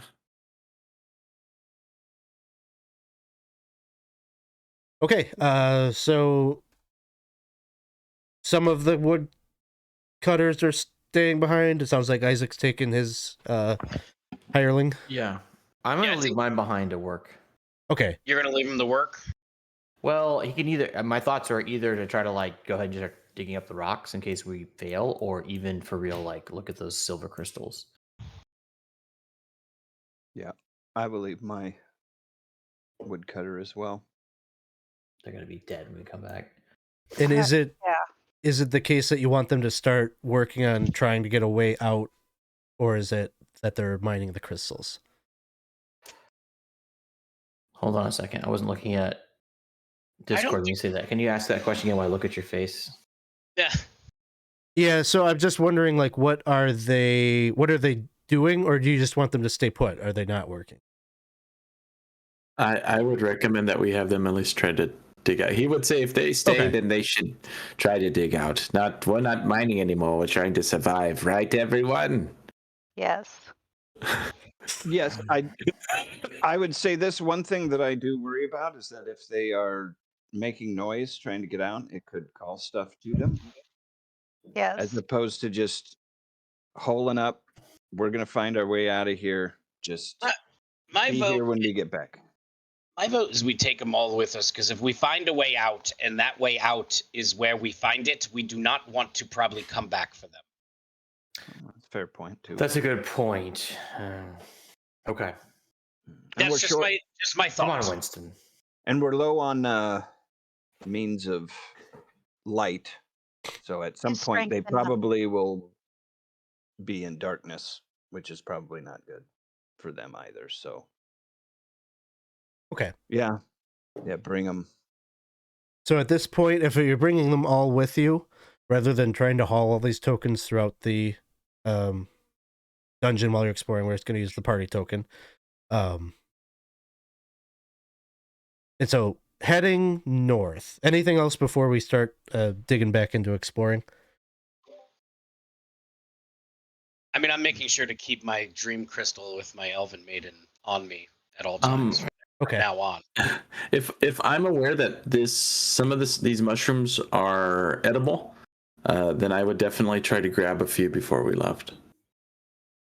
Do you know that they're edible? I just know that my notes say that they're liverwort jack, and they taste like. They smell like cinnamon. Oh, okay. Then it must not be that then. I don't think. Okay. I don't think anybody has tried one. Feed one to one of the woodcutters. What? Like, See if Apu finds it appealing. there you go. I I mean, you're gonna have him eat If he was slime. going to eat any of the mushrooms, he would already be eating them. You saw what he did with our iron rations and with the seaweed. Apu, will you eat the So- mushroom? Yeah, he's the monkey in the coal mine here. Lillibeth, let me understand. You are willing to eat one of those gross tentacle creatures. You're willing to feed Apu a slime worm shapeshifter, but a mushroom? I don't want to kill him. He told me very clearly he wouldn't eat this. So if he tells me he's not going to eat the mushroom, that would be a hint. Oh for no. him. That was in relation to the slime monster. Not he wouldn't eat the slime monster, but Right. But he showed he maybe would be willing to eat the mushroom. Real Okay. quick here. Yeah. Real quick here. Thank you so much for the follow, the Red Dragon DM, we did indeed hear the news. That's awesome. So Okay, so do you want to feed Apu the mushroom? Or no? which we have many mushrooms still in this space, right? Just keep feeding him, and as long as they're not killing him. Yeah, Well, there's I'm plenty going to of this offer him- fungus, but I think this one was a special one that grew, Okay. right? Am I misremembering that? This is the special one that grew that Geoffrey had found? It seemed to be alive. It screamed when he pulled it off the wall. Yes. Mm-hmm. What could So possibly go wrong? yes, that's my thought about this as well. So can we hold the green mushroom out to him at least? See Sure. what he does. Oh. Huh? Question mark? Oh, darn it. So I don't have a knife or anything to cut anything out of it. I really don't want to risk him. Yeah, I don't think we should maybe use it yet or whatever. Well- But the fact that he's willing to eat it, I think, gives us some information. Yes. And there were still like 22 other monkeys out there. If this one Oh. does not make it. Hmm? Yeah. It doesn't work quite like that. Mhm. There's a real bond here. Oh, okay. My apologies. Thank you. All right, so it sounds like holding off on that for just now. Okay. One of you has a lantern out. I think that's Weymund is holding that. And so you begin to move to the North Passage here. What you see as you come in is there is a very interesting looking, I guess we'll call it a statue. It's basically just a pillar, like a column, 8 feet tall. Almost hits the ceiling in here, which is about maybe 10 feet overhead. But this structure, this sculpt, it kind of looks like it's carved from stone, and it is just a pillar of skulls that appear to be stacked kind of around the column all the way up. Human skulls. Mm. And it sits on a plinth of black marble.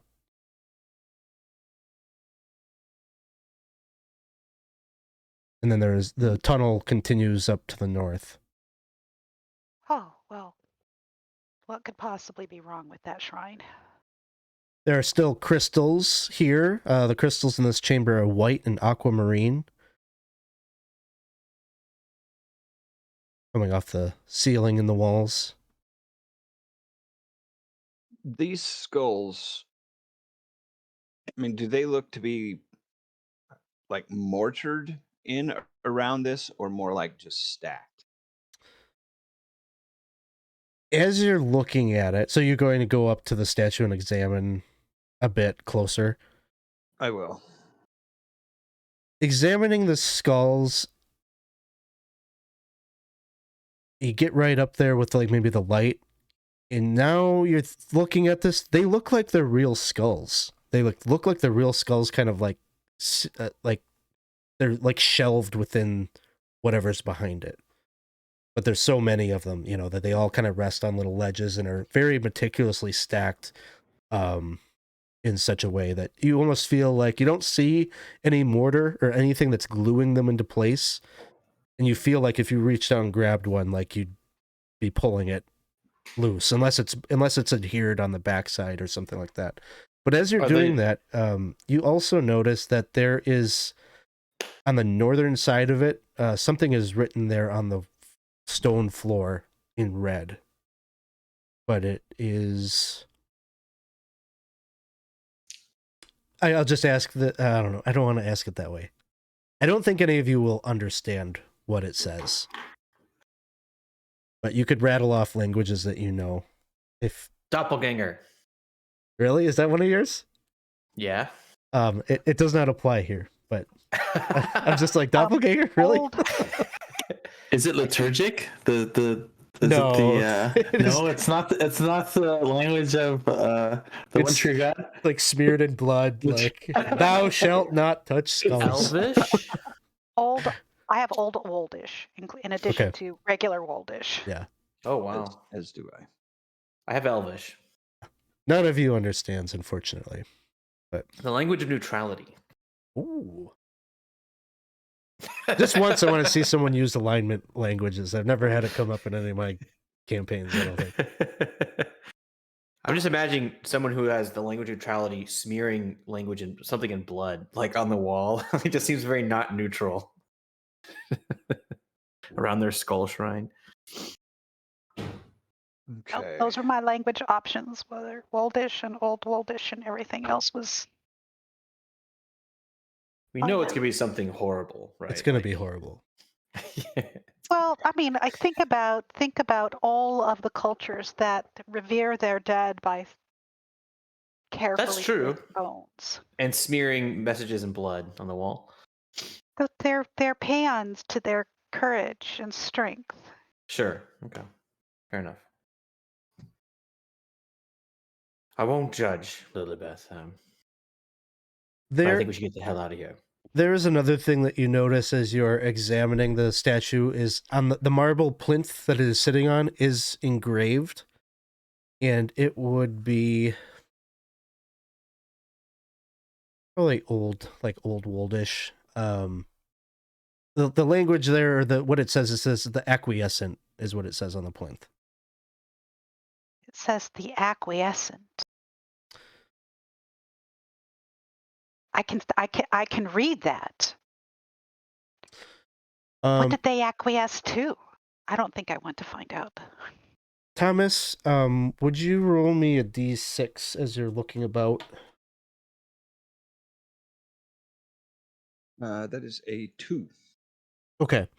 So another thing that you notice as you're looking around here is that a couple of those skulls, as you're looking at them to see if they're mortared into place, you got the lantern out, and in a couple of the skulls inside them, you can see kind of a glitter, like the light catches on a reflective surface. And inside you can see, you probably noticed this on 5 of the skulls, that there appears to be like a gemstone or something that has been like placed inside the skull. Are any of them ruby, red? They are dark gems.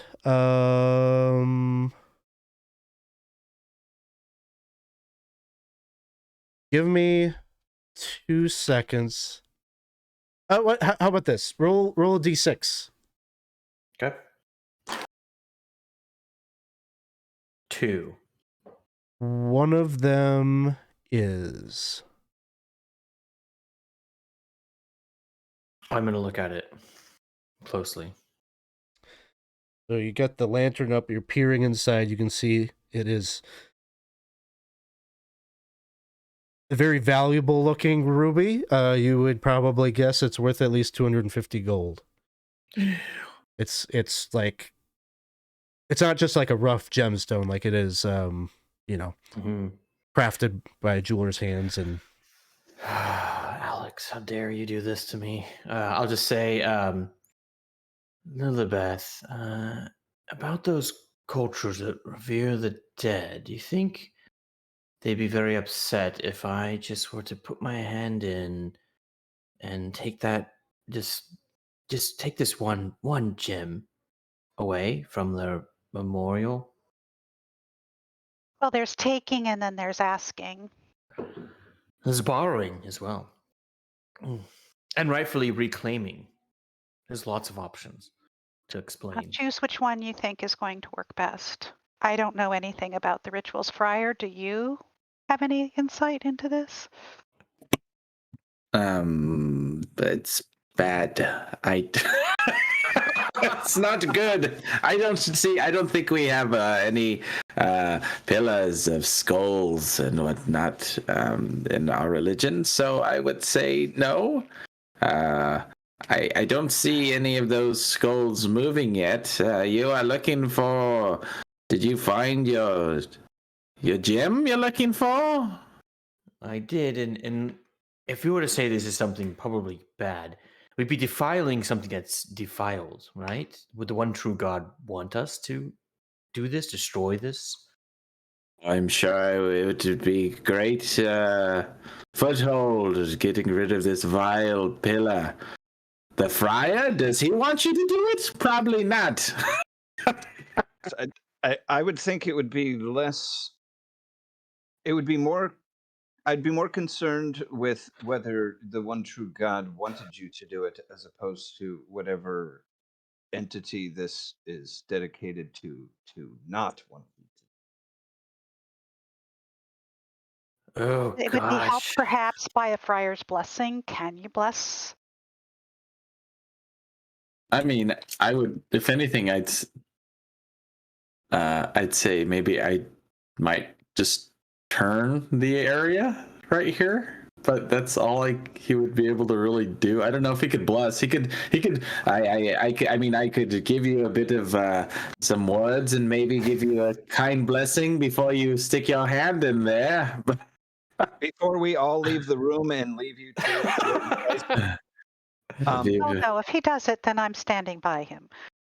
Alex, Mhm. all of these skulls do appear to be human to a one, right? There's not anything else like a small, a smaller skull or a cat skull or Goat There- skull. goat skull. There are absolutely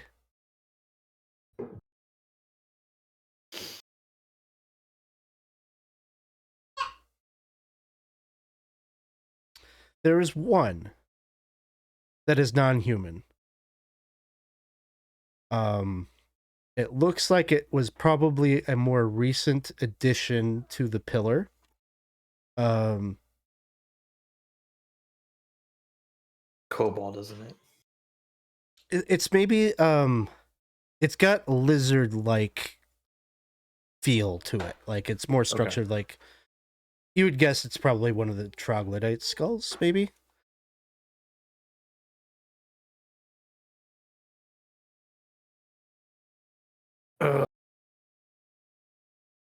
I'm wrestling with what Weymund wants, what would ruin the game for the rest of the players. Waymond must do what Waymond wants. I mean, their gem is right there, right? There are gems right there. Oh man. That's like my personal quest as well. Be true. One thing that occurs to me is that could not maybe you consider a skull with a gem inside with 2 eye sockets as maybe a skull with 3 eyes? Is that possible? What are you getting at? Oh, the thing we're Is looking for. Is it maybe? I mean, it couldn't be possible that he was searching for something in the next room, but So just a thought. Just a thought. throw water on that. I think he told you that it was a goat folk. Yes. That's right. So Oh, okay. But maybe I should take it just in case. I would take it. You're right. Let me get in another room first. I won't. I'll stay here. I'm going to go out on a limb here with something I am surmising. Whatever this is dedicated to, the troglodytes are the current ones worshiping this thing. The most recent skull is a troglodyte skull. It would not be, if they did sacrifices or whatever, and the troglodytes dedicated themselves to whatever this is dedicated to, would, the troglodytes are the current ones that are acquiescent to whatever force this is. I see. All right, chat. I'm gonna throw out to the chat. Who wants me to grab the ruby? I'll let the party leave the room if this is what I do. Maybe the woodcutter. We're paying them. Damn it. Yeah, we're paying you to gather gems. There's one. Go for it. That's right. I can't do that. That's so abusive. Yeah.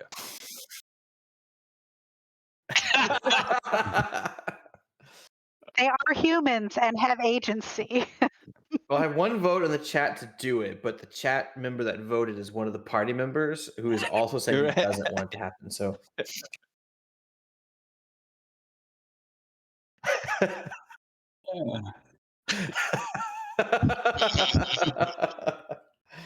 And Lillibeth, I will stand ready in case something happens. I won't be surprised, and neither will you.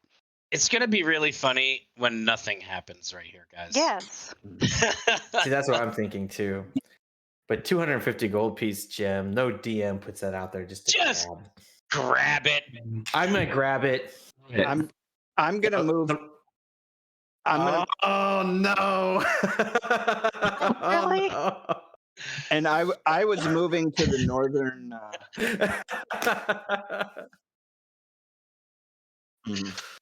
Damn it! Do we have any rerolls? All right, so death is fortunately one of my stronger saves. It's a 13. Nice. So I need to roll a 13 or higher, right? Yep. It's Alex, you're muted currently. It is over. It's over or equal. Okay, so to catch the chat up while I'm wishing good luck onto my dice. This is a save versus death. I grab the gem. I've got to make a save versus death. Yes. Does my song have an ending now? The Four It's Fates gonna- of Weymund the Undying is a song I've been working on. All right, here we go. You ready? Here we go. Yeah, sorry, I'd muted because Oh, Arthur's no. talking. It's right a now. 12. Ah! No. So you reach in to grab the gemstone, and you all watch in horror as Weymund turns to dust and is disintegrated. I feel somewhat responsible for just kind of blurting out, just grab the damn thing. I grab a vial and start putting Weymund, the dust of Weymund, into a vial.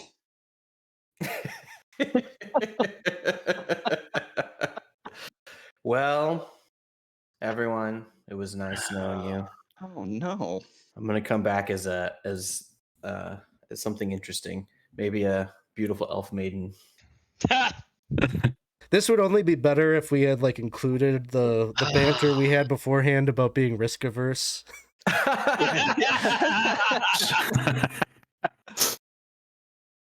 Oh man. No. Oh man. Had I saved it, would I have gotten the gem? Or Yeah. would I have died? Okay. Yeah, if See, you'd made the roll, you would not I have. think it was worth it. There was a chance. It could have been worth it. It would have only added to the legend of how many times I'd avoided death, but unfortunately, Yes. I'm not a Grimmelkin. I don't have 9 lives. I had 4. I and think- wasted it. It's a fitting end to Weymund because this was what he was looking for, and so to find it, he had to, right? Like he couldn't have passed it out. Yeah, I think I've asked for a ruby every session, and so finally there it was, There you go. and a good one, a really good one. Well, another turn Wow. passes, Oh, and we've got about another hour or so to play. Do you guys need a break? Is this a good time to take a little 5-minute break? Might be I a can good take time 5. At Yeah. 10? Okay. to So crush we'll my coffee and we'll take a quick rest, take a breath, and maybe think a little bit about how to proceed. But thanks everyone for hanging out with us. And we'll be back very shortly. So, literally everything goes black. Goes black. hey everybody. So, if you've been watching up to this point, you know exactly where we're at. If you haven't been, Weymund the Illusionist is now ash and dust, having been disintegrated after being tempted by the prize that he had been seeking, a ruby of some value to be able to empower his spells, was here on this plinth of where there was a statue of monument of skulls in a tower, and one of them had such a gemstone. He reached in to try to grab it and disintegrated, along with all of his things, which is right where we were just discussing before we came back on, that he was the one that was holding the lantern and a number of things that maybe would have proved valuable for the party. But all the stuff that he was carrying is gone. And so we're coming back. Thomas had a bit of a vial that he pulled out and collected what he could of what remains of Weymund, maybe for a desperate attempt at, I don't know, either collecting him or just putting him to rest. I'm not sure. That is where we're at. So without the lantern, I think we're going to be reliant on torches going forward.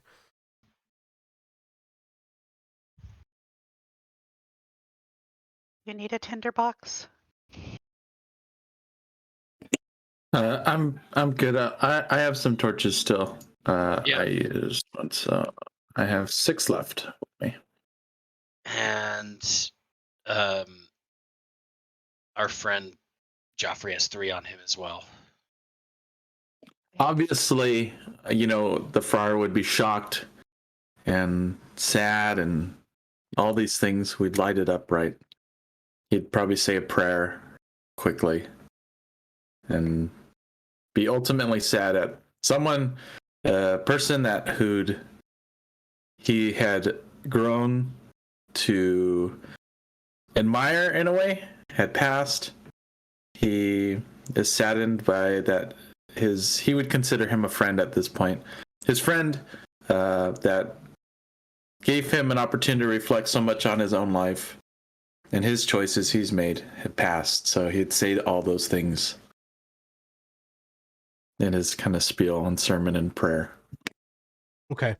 And Thomas would, while he was saying that or whatever, as he was collecting the vial, in a bit of reverence or whatever, would be bowing his head as he was saying the prayer. Well, Lillibeth would not be praying. She'd be wiping a spot on the ground and taking out a bottle of ink and writing in modern Woldish, "Do not touch." Which is funny because that's what the other message says in Troglodyte. Troglodyte's touched it. That's what happened. Oh well. Does my skull get put on the plinth or is it disintegrated? Gone. It's just it's that's a good point. I like that. I think the skull is still there. Like everything except the skull is still there. Everything is gone except the skull. Correct. So all his stuff and everything is disintegrated. But yeah, I think that is I like that. Makes sense that's how it would work. Geoffrey's kind of like grabbing his mace and he's trying to fight the urge to just destroy this pillar. He's so angry right now. He's definitely channeling all his his grief over and shock over everything that's kind of happened in this day, and he's just really mad at this thing right now that killed his friend. So I think probably a turn passes with the blessing of probably just the recollecting yourselves after having this happen. It would be traumatic to have seen this, and further imposes on you the dread of being trapped in this place, because at this point, seeing this leads you to believe that there is definitely something more afoot to this place than just a pretty cavern of glowing gems and crystals and such. There's some history here, a very dark history that is afoot. But after that time passes, would your destination be to continue exploring to the north? Yeah, I would think so. Yes. I think so. Although it maybe my idea to go north wasn't such a great idea after all. I don't know. You move forward, continuing to explore. Torch light, giving you sight into yet another cavern, and here, there are white and aquamarine crystals, similar to the previous chamber, all about the room, and another statue. This one looks to be a mass of little orbs that are purple and black stone. I guess more of a obsidian looking stone with kind of purple striations, and each one is formed into the likeness of a 1-inch eyeball. And so you can see that it is also sitting on a black plinth. That, and having seen the previous one, you can see there's an inscription engraved on the plinth that says "the most elevated one." There is in this chamber I'm sorry, I read the wrong engraving. This one says "the honored servant." And all about the statue on the ground, there are these little like stone figurines, almost like little, maybe 8-inch tall stone figurines of different shapes, different figures. A number of them are troglodytes. There's an ogre carrying a chest. Ooh. There are 2 that are shaped like knights. 3 that are shaped like dwarves. 1 is a hooded figure that resembles the Droon. There's did I say the female elf warrior? There's one that looks like that.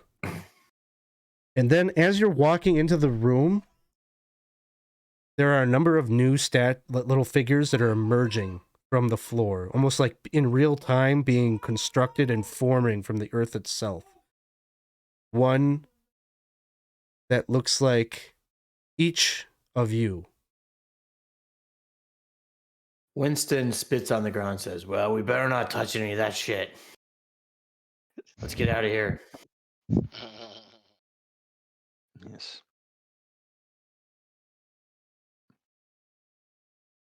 I'm gonna examine the one that looks like me, kind of just not touch.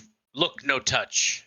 It is a perfect likeness of you. Every little detail of the gear that you're carrying, your weapons, your sword, your armor, everything is like immaculate.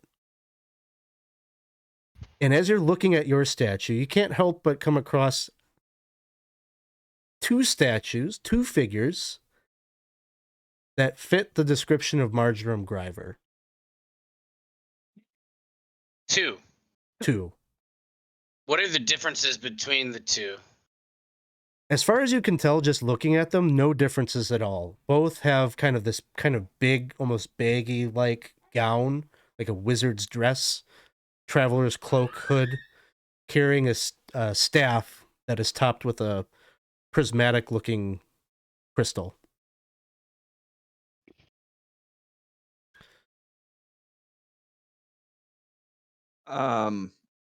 Assuming that he states out loud that there's 2 of them, I wish to step out of the chamber and step back in and ask him if there is a second one that looks like me. Testing that theory, a second version of you does not emerge. Does not emerge. Do you see Weymund there? There is not one of Weymund. Were there any kobolds? No kobolds. And the woodcutters are there? All the woodcutters that step into this chamber, one of them emerges. Got it. Cool. How many troglodytes? Ballpark. I want to say 7. 7.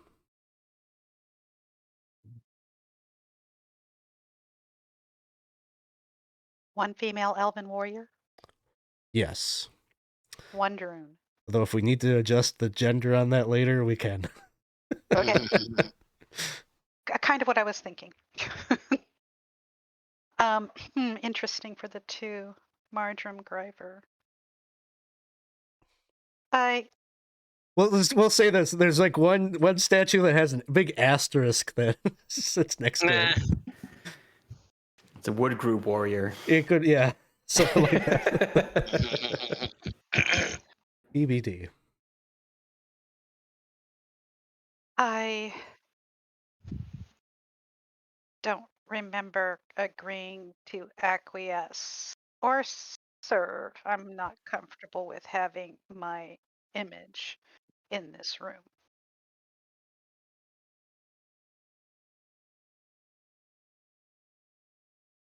Unless our agreement with the Droon is what puts us here.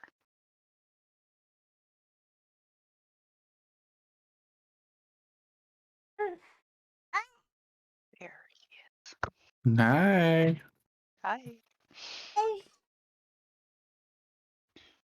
Why would there be 2? Maybe she's twins. Is my recollection, is she an illusionist? She's a prismist, but Prismist. Yeah. you would know from Weymund that that's similar. She had I similar wonder abilities. if she had some sort of spell that cast an image of her in this room, and so it could have created this stone image.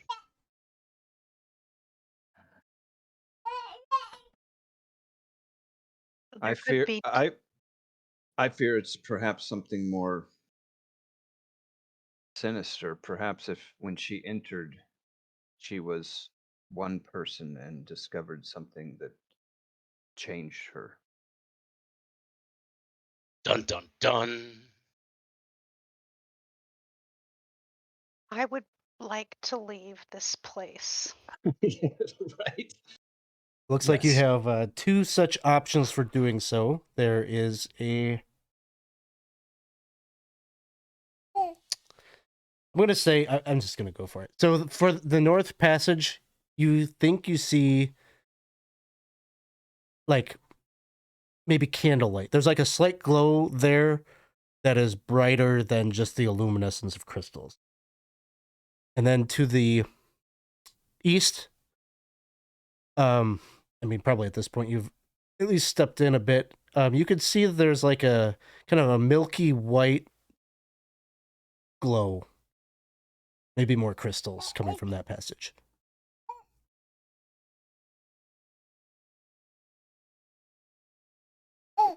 Well, based upon logistics, if we are attempting to get out of that northern passage, we would want to go north and continue as much west as we can.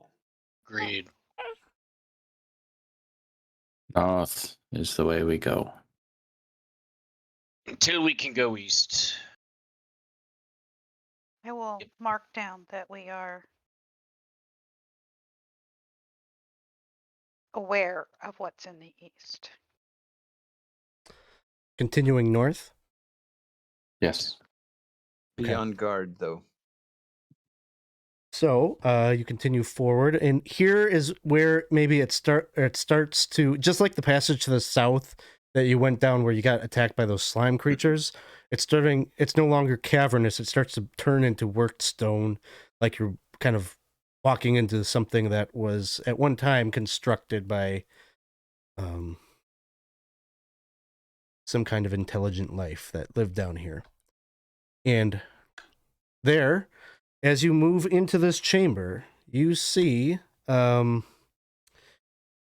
is well, there is like a light in this room, but it is not coming from candlelight. There are sort of these puff balls that cling, kind of like floating in the air, towards the ceiling of this chamber. Almost like some kind of like mold or something, or a seedling or something that is just floating in the air and creating some luminescence on the area here.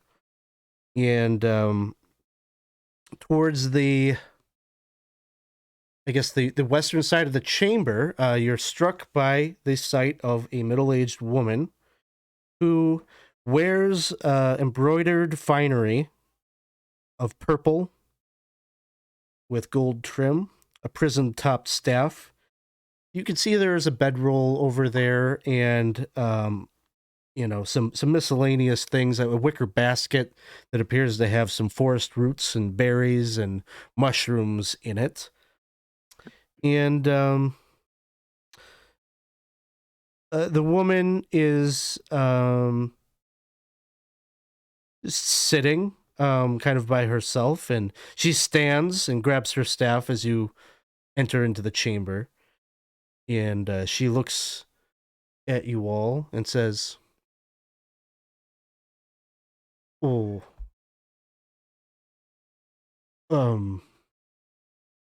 I would presume you are customers, or have come to find me looking to buy mushrooms or crystals." This is sort of unorthodox. Usually you would not enter into someone's private chambers, but I suppose it's been a bit of time since I've been out selling, so what is it that you're looking for? Was her likeness in any of the statues in the other room? Yes, this is who you... This is a spitting image of Marjoram Gryver.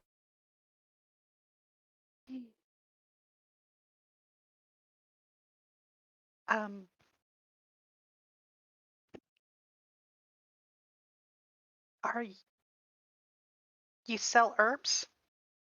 I have herbs. Um, What malady do you have that maybe I can forge something up for you here? I've got a bit on me, but Friar, do you have any idea of what kinds of herbs that might be useful for us? Anything. Now, as far as, and I mean, from what we know, like, this is what we know that who this is, right? Like, as far as the characters. yeah, I mean, you got a description of her, like you have all of the information, right? Like you knew that she was out here. She's clearly wearing like everything, like apparently hasn't done a great job maybe disguising herself if she was to be undercover, although I guess you don't know that was her goal. She's got a staff with a prism on it, like unmistakable. As far as herbs and what do you sell? Oh, you sell these mushrooms and whatnot. I do. Oh, may we enter a little? May we come in? We apologize. We are coming into your. Yes. Step in. You're here. Let's make a deal. There sure is a lot of you. Were you the ones making all that racket I heard just a bit ago? The past few hours, all the clanging? That would be us, yes. Are you horning in on my business? I could answer that better if I knew what your business was. Crystals. The sale of crystals. Are you in partnership with anybody?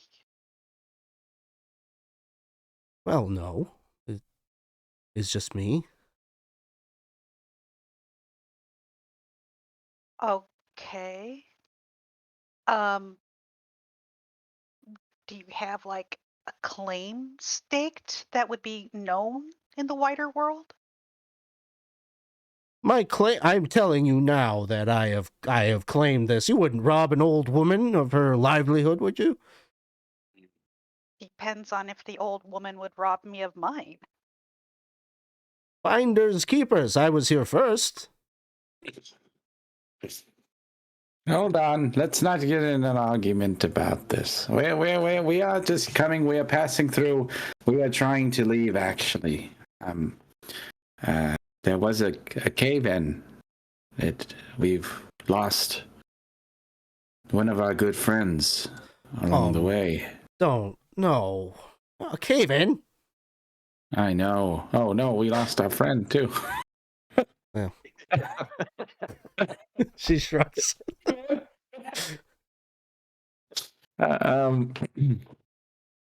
But we are searching for a way out, ma'am. But what is your name? I am Friar Fitzpatrick. My name is Meg. Meg, nice to meet you. Yes, we did not know that there was someone else that was selling crystals, so we apologize. We are not here to encroach on anything. We are just trying to survive and get out of here. All right. Well, if it gets you out of here quicker and you promise not to come back, I suppose I can help you. That would be we would owe you a big favor. Thank you. Well, are you ready? Shall we? Oh, we're leaving. Well, that's great. Yes. Anyway, everyone. Hey guys, does anybody remember what it was that she took? What Marjoram Griver took that we were hunting her for? It was a book or something? It was a gem. It was a gem. Back many pages. Hang on. If I just would have. I've been feverishly going through my notes trying to. That's what I. Yeah, it was a crystal. So does she look about 50? Right. Yes. Okay. Plump, middle-aged, frizzy, gray hair, staff. thinking doppelganger, but let's see. I think Geoffrey, knowing that this woman fits the description, before we leave, might try to do some kind of ruse to say, like, yes, we are interested in crystals. And whatever crystals she lays out, he'd be like, no, not that one. It's more something like this, and try to describe the crystal that that we're searching for to see if she reveals or lets anything, if we can determine whether she has it or if it, something like that. Okay. So before you head out, you're like, first I want to see what you have, and you want to make a... Yeah, I'm in the crystal game. I'm interested, and I'll give her a description of the gem that was stolen. You know what I mean? I'm not going to give it by name, but I'm going to say, I am looking for a specific crystal that looks like this. And so the description of the prism, so I'll give it to you now that it's relevant. The crystal that you were looking for is a 2-inch crystal that is black, opaque, such that you can't look into it. Has a little bit of an aura. This is all everything that the Lumorans would have described to you upon setting you out. And so as you talk to her, she's like, all right, well, if you're here and you've got coin, I suppose we could make a deal. And she's just like looking at your pickaxes and such, and she says, I don't think I have anything less than what you have. And she goes to like her basket and she like pulls out a number of crystals. All of them would be colorations that match the different rooms that you've already been in. So like some purple ones, some orange ones, maybe a couple of those silvery ones, but nothing that is what you're looking for. So I probably will describe the one what we're looking for to see if it even, like, knowing that if it was Marjoram, right, that she might not have a great poker face or something, and that something might be revealed at the description of it. And if it's not her, then maybe there would be absolutely no reaction or something. And you describe it to her, and she just kind of looks down at her feet, looks at you, And she says, I don't think I've seen any gemstones like that here in the caves. Ask you an odd question. I'm going to ask you the odd question. Do you have any family out in the wider area out here? You're making an old woman real nervous with these questions. Do you have any partners? Do you have any family out here? No, I don't. Well, the only reason I ask is because you look amazingly like somebody's Aunt Meg, and your name is Meg. According to him, anyway. Someone's looking for me? Well, not looking for you, no. No, we were talking about all sorts of things in a tavern. You folk give me a strange feeling. I think the sooner you're out of here, the best. I could not agree more, so I'm certainly willing to leave. And maybe before, you got the sense that she was willing to come with you to show you the way. Now she just points to these northern 2 doors, and she says, beyond those doors, head to the west. You'll see a breach in the floor. There is a current there, a waterway. Leap across there. It'll connect you to the western cavern. May have to deal with some troglodytes to go that way, but there's a way out that you were looking for. That is the way.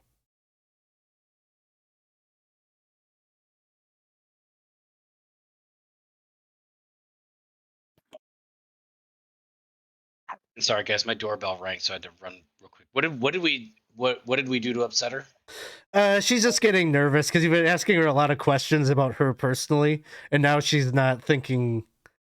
You just get the sense she's like on edge about you guys. Like you're not just people coming to buy some mushrooms for her, and she's just like, she's just directing you to where you could go. Did she when I mentioned the black diamond, she just seemed very just like, oh no, I haven't seen anything like that. No look of alarm, anything like that. Just look of confusion.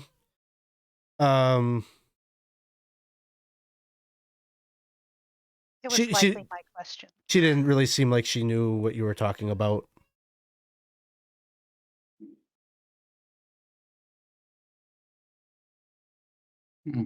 Very well. Oh, good. I was just going to say, you seem perhaps that you're schooled in the ways of the arcane, yes? Of course. I am a wizard.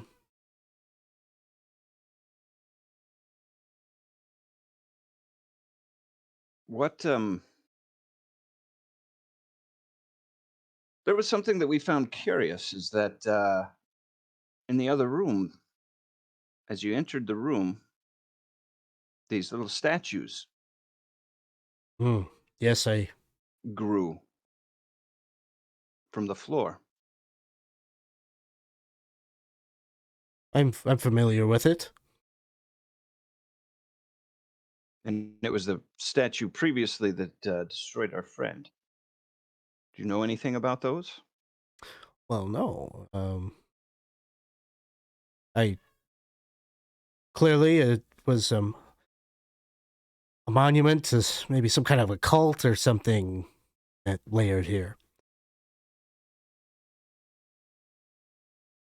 One thing that I found interesting is that there were 2 statues that looked like you.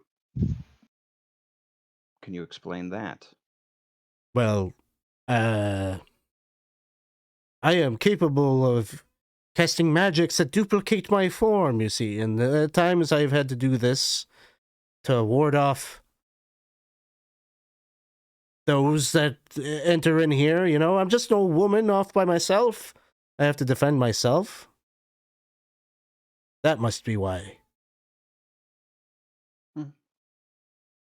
Interesting. Well, I believe in honor of our fallen friend, and I wink at everybody and draw my weapons and go at her. Okay.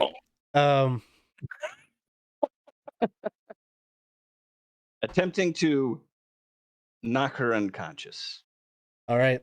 Let's get the tokens in here real quick. I'm sorry, everybody, but for the record, Geoffrey is with you. yes.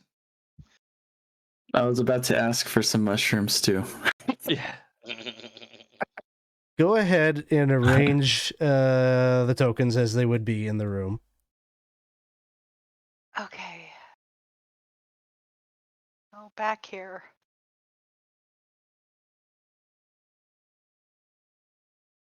Thomas suspects this is actually not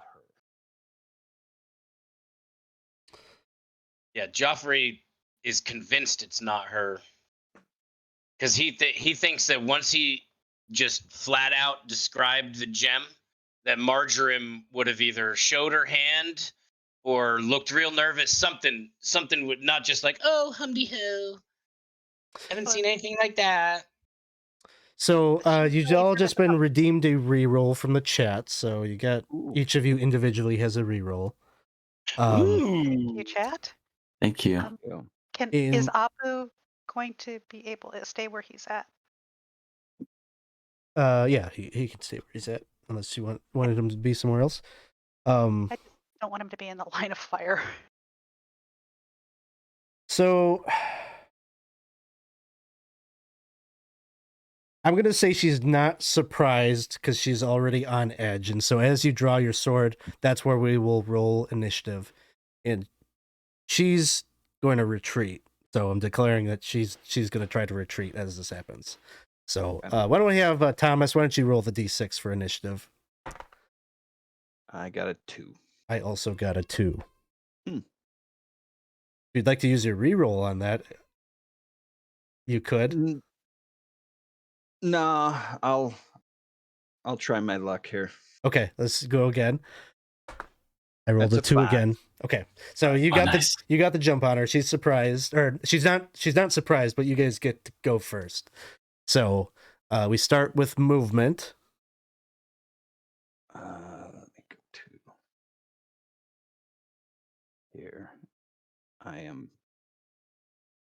Where am I? Oh, I'm way far away. I would have been up engaging with her.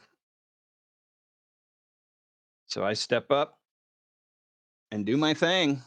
Okay, is everybody happy with where they are movement wise? Mm-hmm. Yes. All right. So then any ranged attacks? I don't know that anybody's doing any ranged attacks. I'm just prompting it. No. No right. ranged attack. All right, melee. Was she revealed to be a doppelganger? She nothing has happened with her at this point. Yes. Okay, we're just killing her. So I had to go to the bathroom. No, he's doing unconscious. And then knock her out. Like subdual damage is what you're doing. Got it. Yes, I want to do subdual damage. So that's an 18 on the die and a 7, so 19. That hits. And 6 plus 1, 7. 7. All right. Okay. Sounds good. Other melee attacks? Is she down? She is not down. She is not down. Yeah, I mean, I guess if the plan is to try to subdue her, I'm just gonna. Winston will walk up and spit and try to bonk her in the head. Non-lethally. Just using the back of the Back of the little hatchet. axe. The back of the hatchet, Like, go yeah. to sleep now, strange lady. Roll 2. Okay, that'll miss. Anyone else? Okay.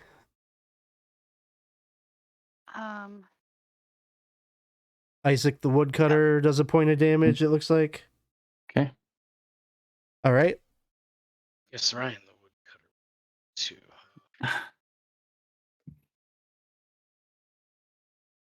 Yeah, Chris the woodcutter is not real bright, so he's like confused in the back. Another point of damage. Yes, Geoffrey will go for it. That he misses, I think, a 5. Even with her penalty with the retreat, that'll miss. All right. Is that everything? Well, because the woodcutters have attacked and they are a group, and feeling my woodcutter would feel more affinity for them than for us. Yes. I think your woodcutter isn't able to reach with. Isn't able to reach. Nope. Okay, well then, no. So, sounds like that's everything. She's retreating, so you didn't quite get her. She's gonna run, I think, through these doors.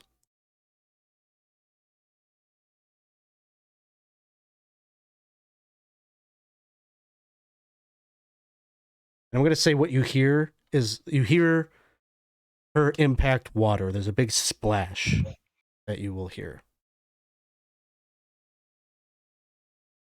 Well, that's good. So go ahead, roll initiative.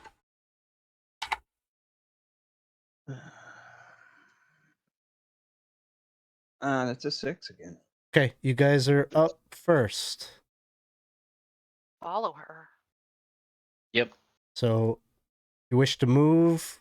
Because we got so many tokens here, we'll just do this process wise. So let's start with Thomas or Chris. You can move your folks.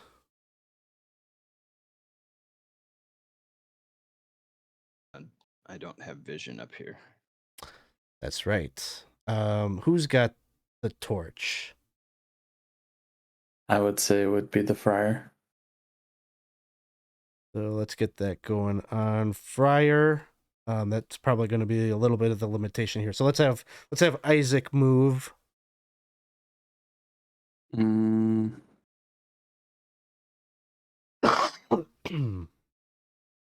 the Friar would. Let's see, 1, 2. What's movement here? 30? 30. Yeah. So 30. I guess he could go here. Okay. And then the woodcutter.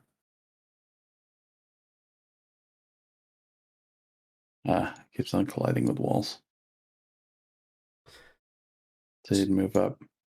Okay. Get her. So I think given that, now that we know where the limit of the light is, we're just going to drop initiative. Okay.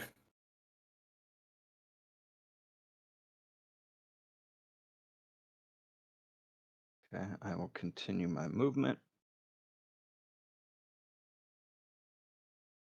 You can hear water, like you can hear rushing water. Maybe not rushing, but you can hear moving water just up ahead. Is the Friar bringing the light up?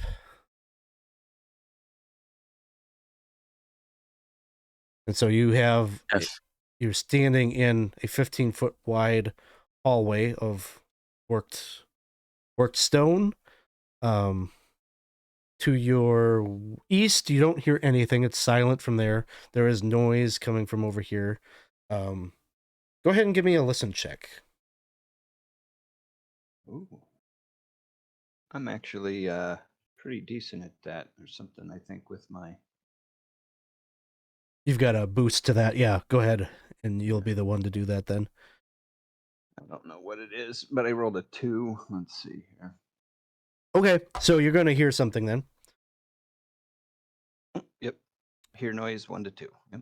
You hear the sounds of kind of croaking frogs, a number of them just ahead in the darkness. Large. A lot of bass in those croaks. All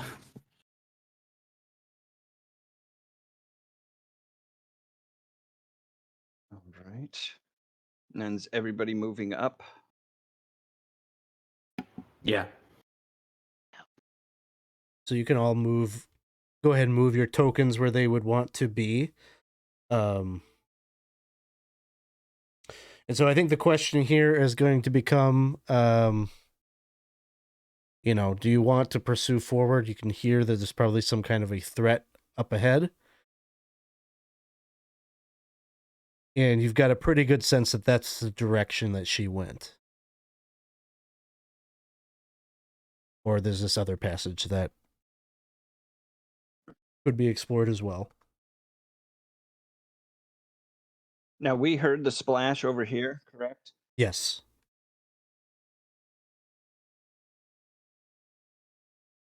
And don't hear anything from this way. The only sound is coming from this direction. Yes. Okay. I'm going to keep pursuing. Okay. Everybody have their tokens where you would want them? Except for Abu. Okay. So he will move up and be with you. Yeah, I don't have vision on my woodcutter, Okay. but I would be like right behind everybody. Sounds Or good. you can- Where is everybody?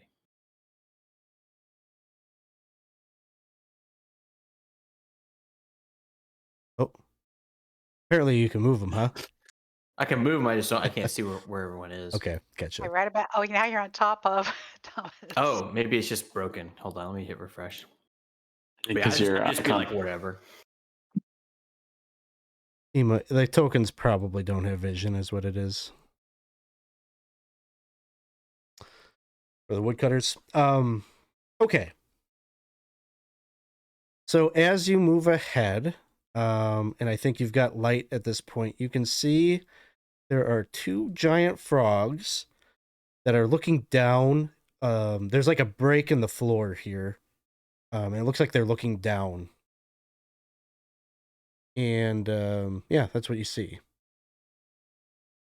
They're kind of croaking and backs turned to you. They're not really observing you too much until the point when the light kind of comes up and they're starting to look over towards you.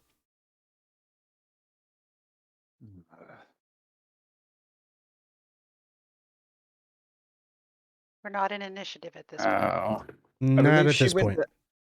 I believe they're looking the way that she went. Let's We heard follow. water. Of course, it could have been them splashing and not her.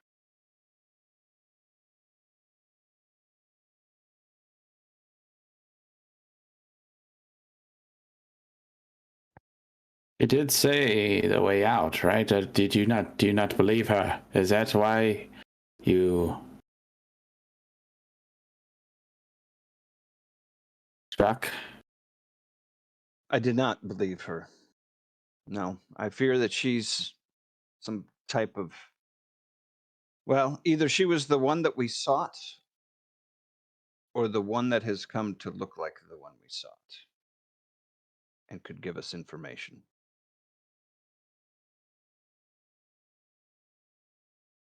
Our directive was to retrieve her or kill her.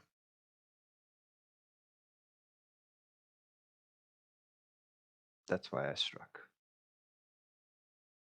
But also remember, you got to deal with Shantywood too, Mm-hmm. potentially. You're going that way. Yeah, Where she wants to know what she knows. correct. So. Which is why I didn't go lethal. You know. Mhm. So, We have a lot of directives. yes. Everybody wants something. Everybody. You're going to disappoint someone.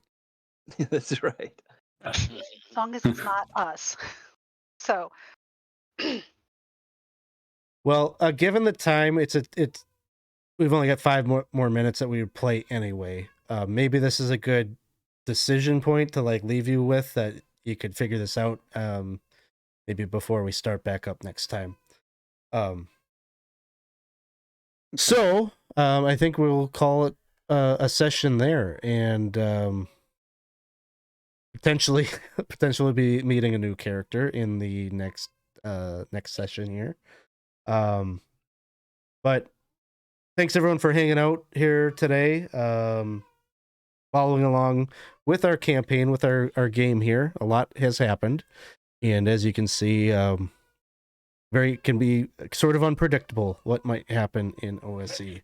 So I guess with that, we're going to move right into talking about and doing gratitude. And what did you share some moment, something that another player had done that really made it a fun experience? I will. Oh, go ahead. I was going to say, I was going to start and say I am very grateful that Weymund played his character to the hilt, because it made for a very good, interesting gameplay, as tragic as it was. Thank you. That was going to be what I was going to say. Is I think Winston knew that this was a very bad idea, but he remained true to his character, and it was just highly unfortunate. But Thomas's song, the title has changed to the, what was it? The Five Fates of Weymund. The Dying is what is, and Or that Weymund. Just think had I Rewritten. made that save, you know? It would've been Correct. One Mhm. extra. It would have been one extra epic. story. Yes. Either way, it would have been it would have been the crux of the session. You know what I mean? So that Yeah, for sure. I won't be surprised if everybody's gratitude goes out to Winston and Weymund today, because that really, when we think about this session, there's no way we're not going to think about that moment. You know, and it would have been either way the dice went. So very cool, Yeah. very awesome. Well, I appreciate that. I'll give a shout out to Lillibeth, I guess to Moreen, kind of having us explore down that path, because that ended up being a fun, I actually thought a fairly fun encounter with the little worm guys dropping on us, and we were able to kill some bad guys. So that was fun. And it made sense too. It was like a logical decision. So I mean, obviously, I was going to give my gratitude to you because you did, Winston. You, the player, are always up to do what you feel right and what your character would do. So, and as a character, he was true to himself too. And me having, like I said, and like what the Friar said, like having that a bit of interaction and kind of bit of pushback, it was a lot of fun throughout the sessions to kind of see how their relationship kind of grew a bit, as far as I would feel maybe a bit more like mutual respect rather than just kind of being a bit off, So I really enjoyed what you did, not just this session, but throughout, with your character. And Isaac is sad that that we lost him. yeah. And he was becoming more and more religious. He was genuinely asking about the one true God at the end. Had it worked, I think that would be one more notch in the definitely, okay, there really might be a God out there. Well, and Weymund now knows for sure. That Weymund, well, one way or the other.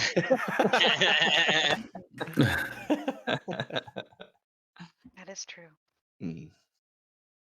Well, thanks everybody. That is going to do it for us here on 20 Sides Every Story. If you haven't done so already, consider joining our Discord server. That's where we can continue the conversation about this game, talk about other games, and potentially you could find yourself playing in a game with us, either through our community campaign that we run or other things that we sometimes pop up in our LFG channel.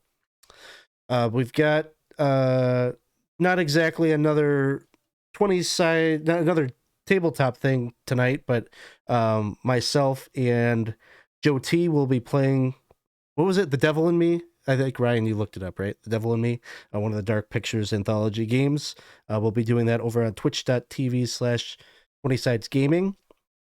Otherwise, tomorrow night, you can catch us. We'll be live at 7 p.m. Central here on this channel, doing some DCC RPG. We'll be playing, we're starting a Lankmar campaign, and officially tomorrow night will be the first proper session. And so, and we're starting things off in a gladiatorial sort of arena type thing. So if you liked seeing death like you did today, you could maybe see some more tomorrow, because I think my dad's character has like somehow 2 hit points, even though he rolled like 2 different hit die to like generate that. So yeah. So let's see if we've got anybody we can go through a raid over to this morning. Not sure who we got. Oh, you know what? It looks like the folks at Proficiency Bonus are doing a game, so we'll go raid them. Okay. Thanks, everybody. We'll see you all soon. R.I.P. Weymund. R.I.P. Rest in pieces, millions of pieces.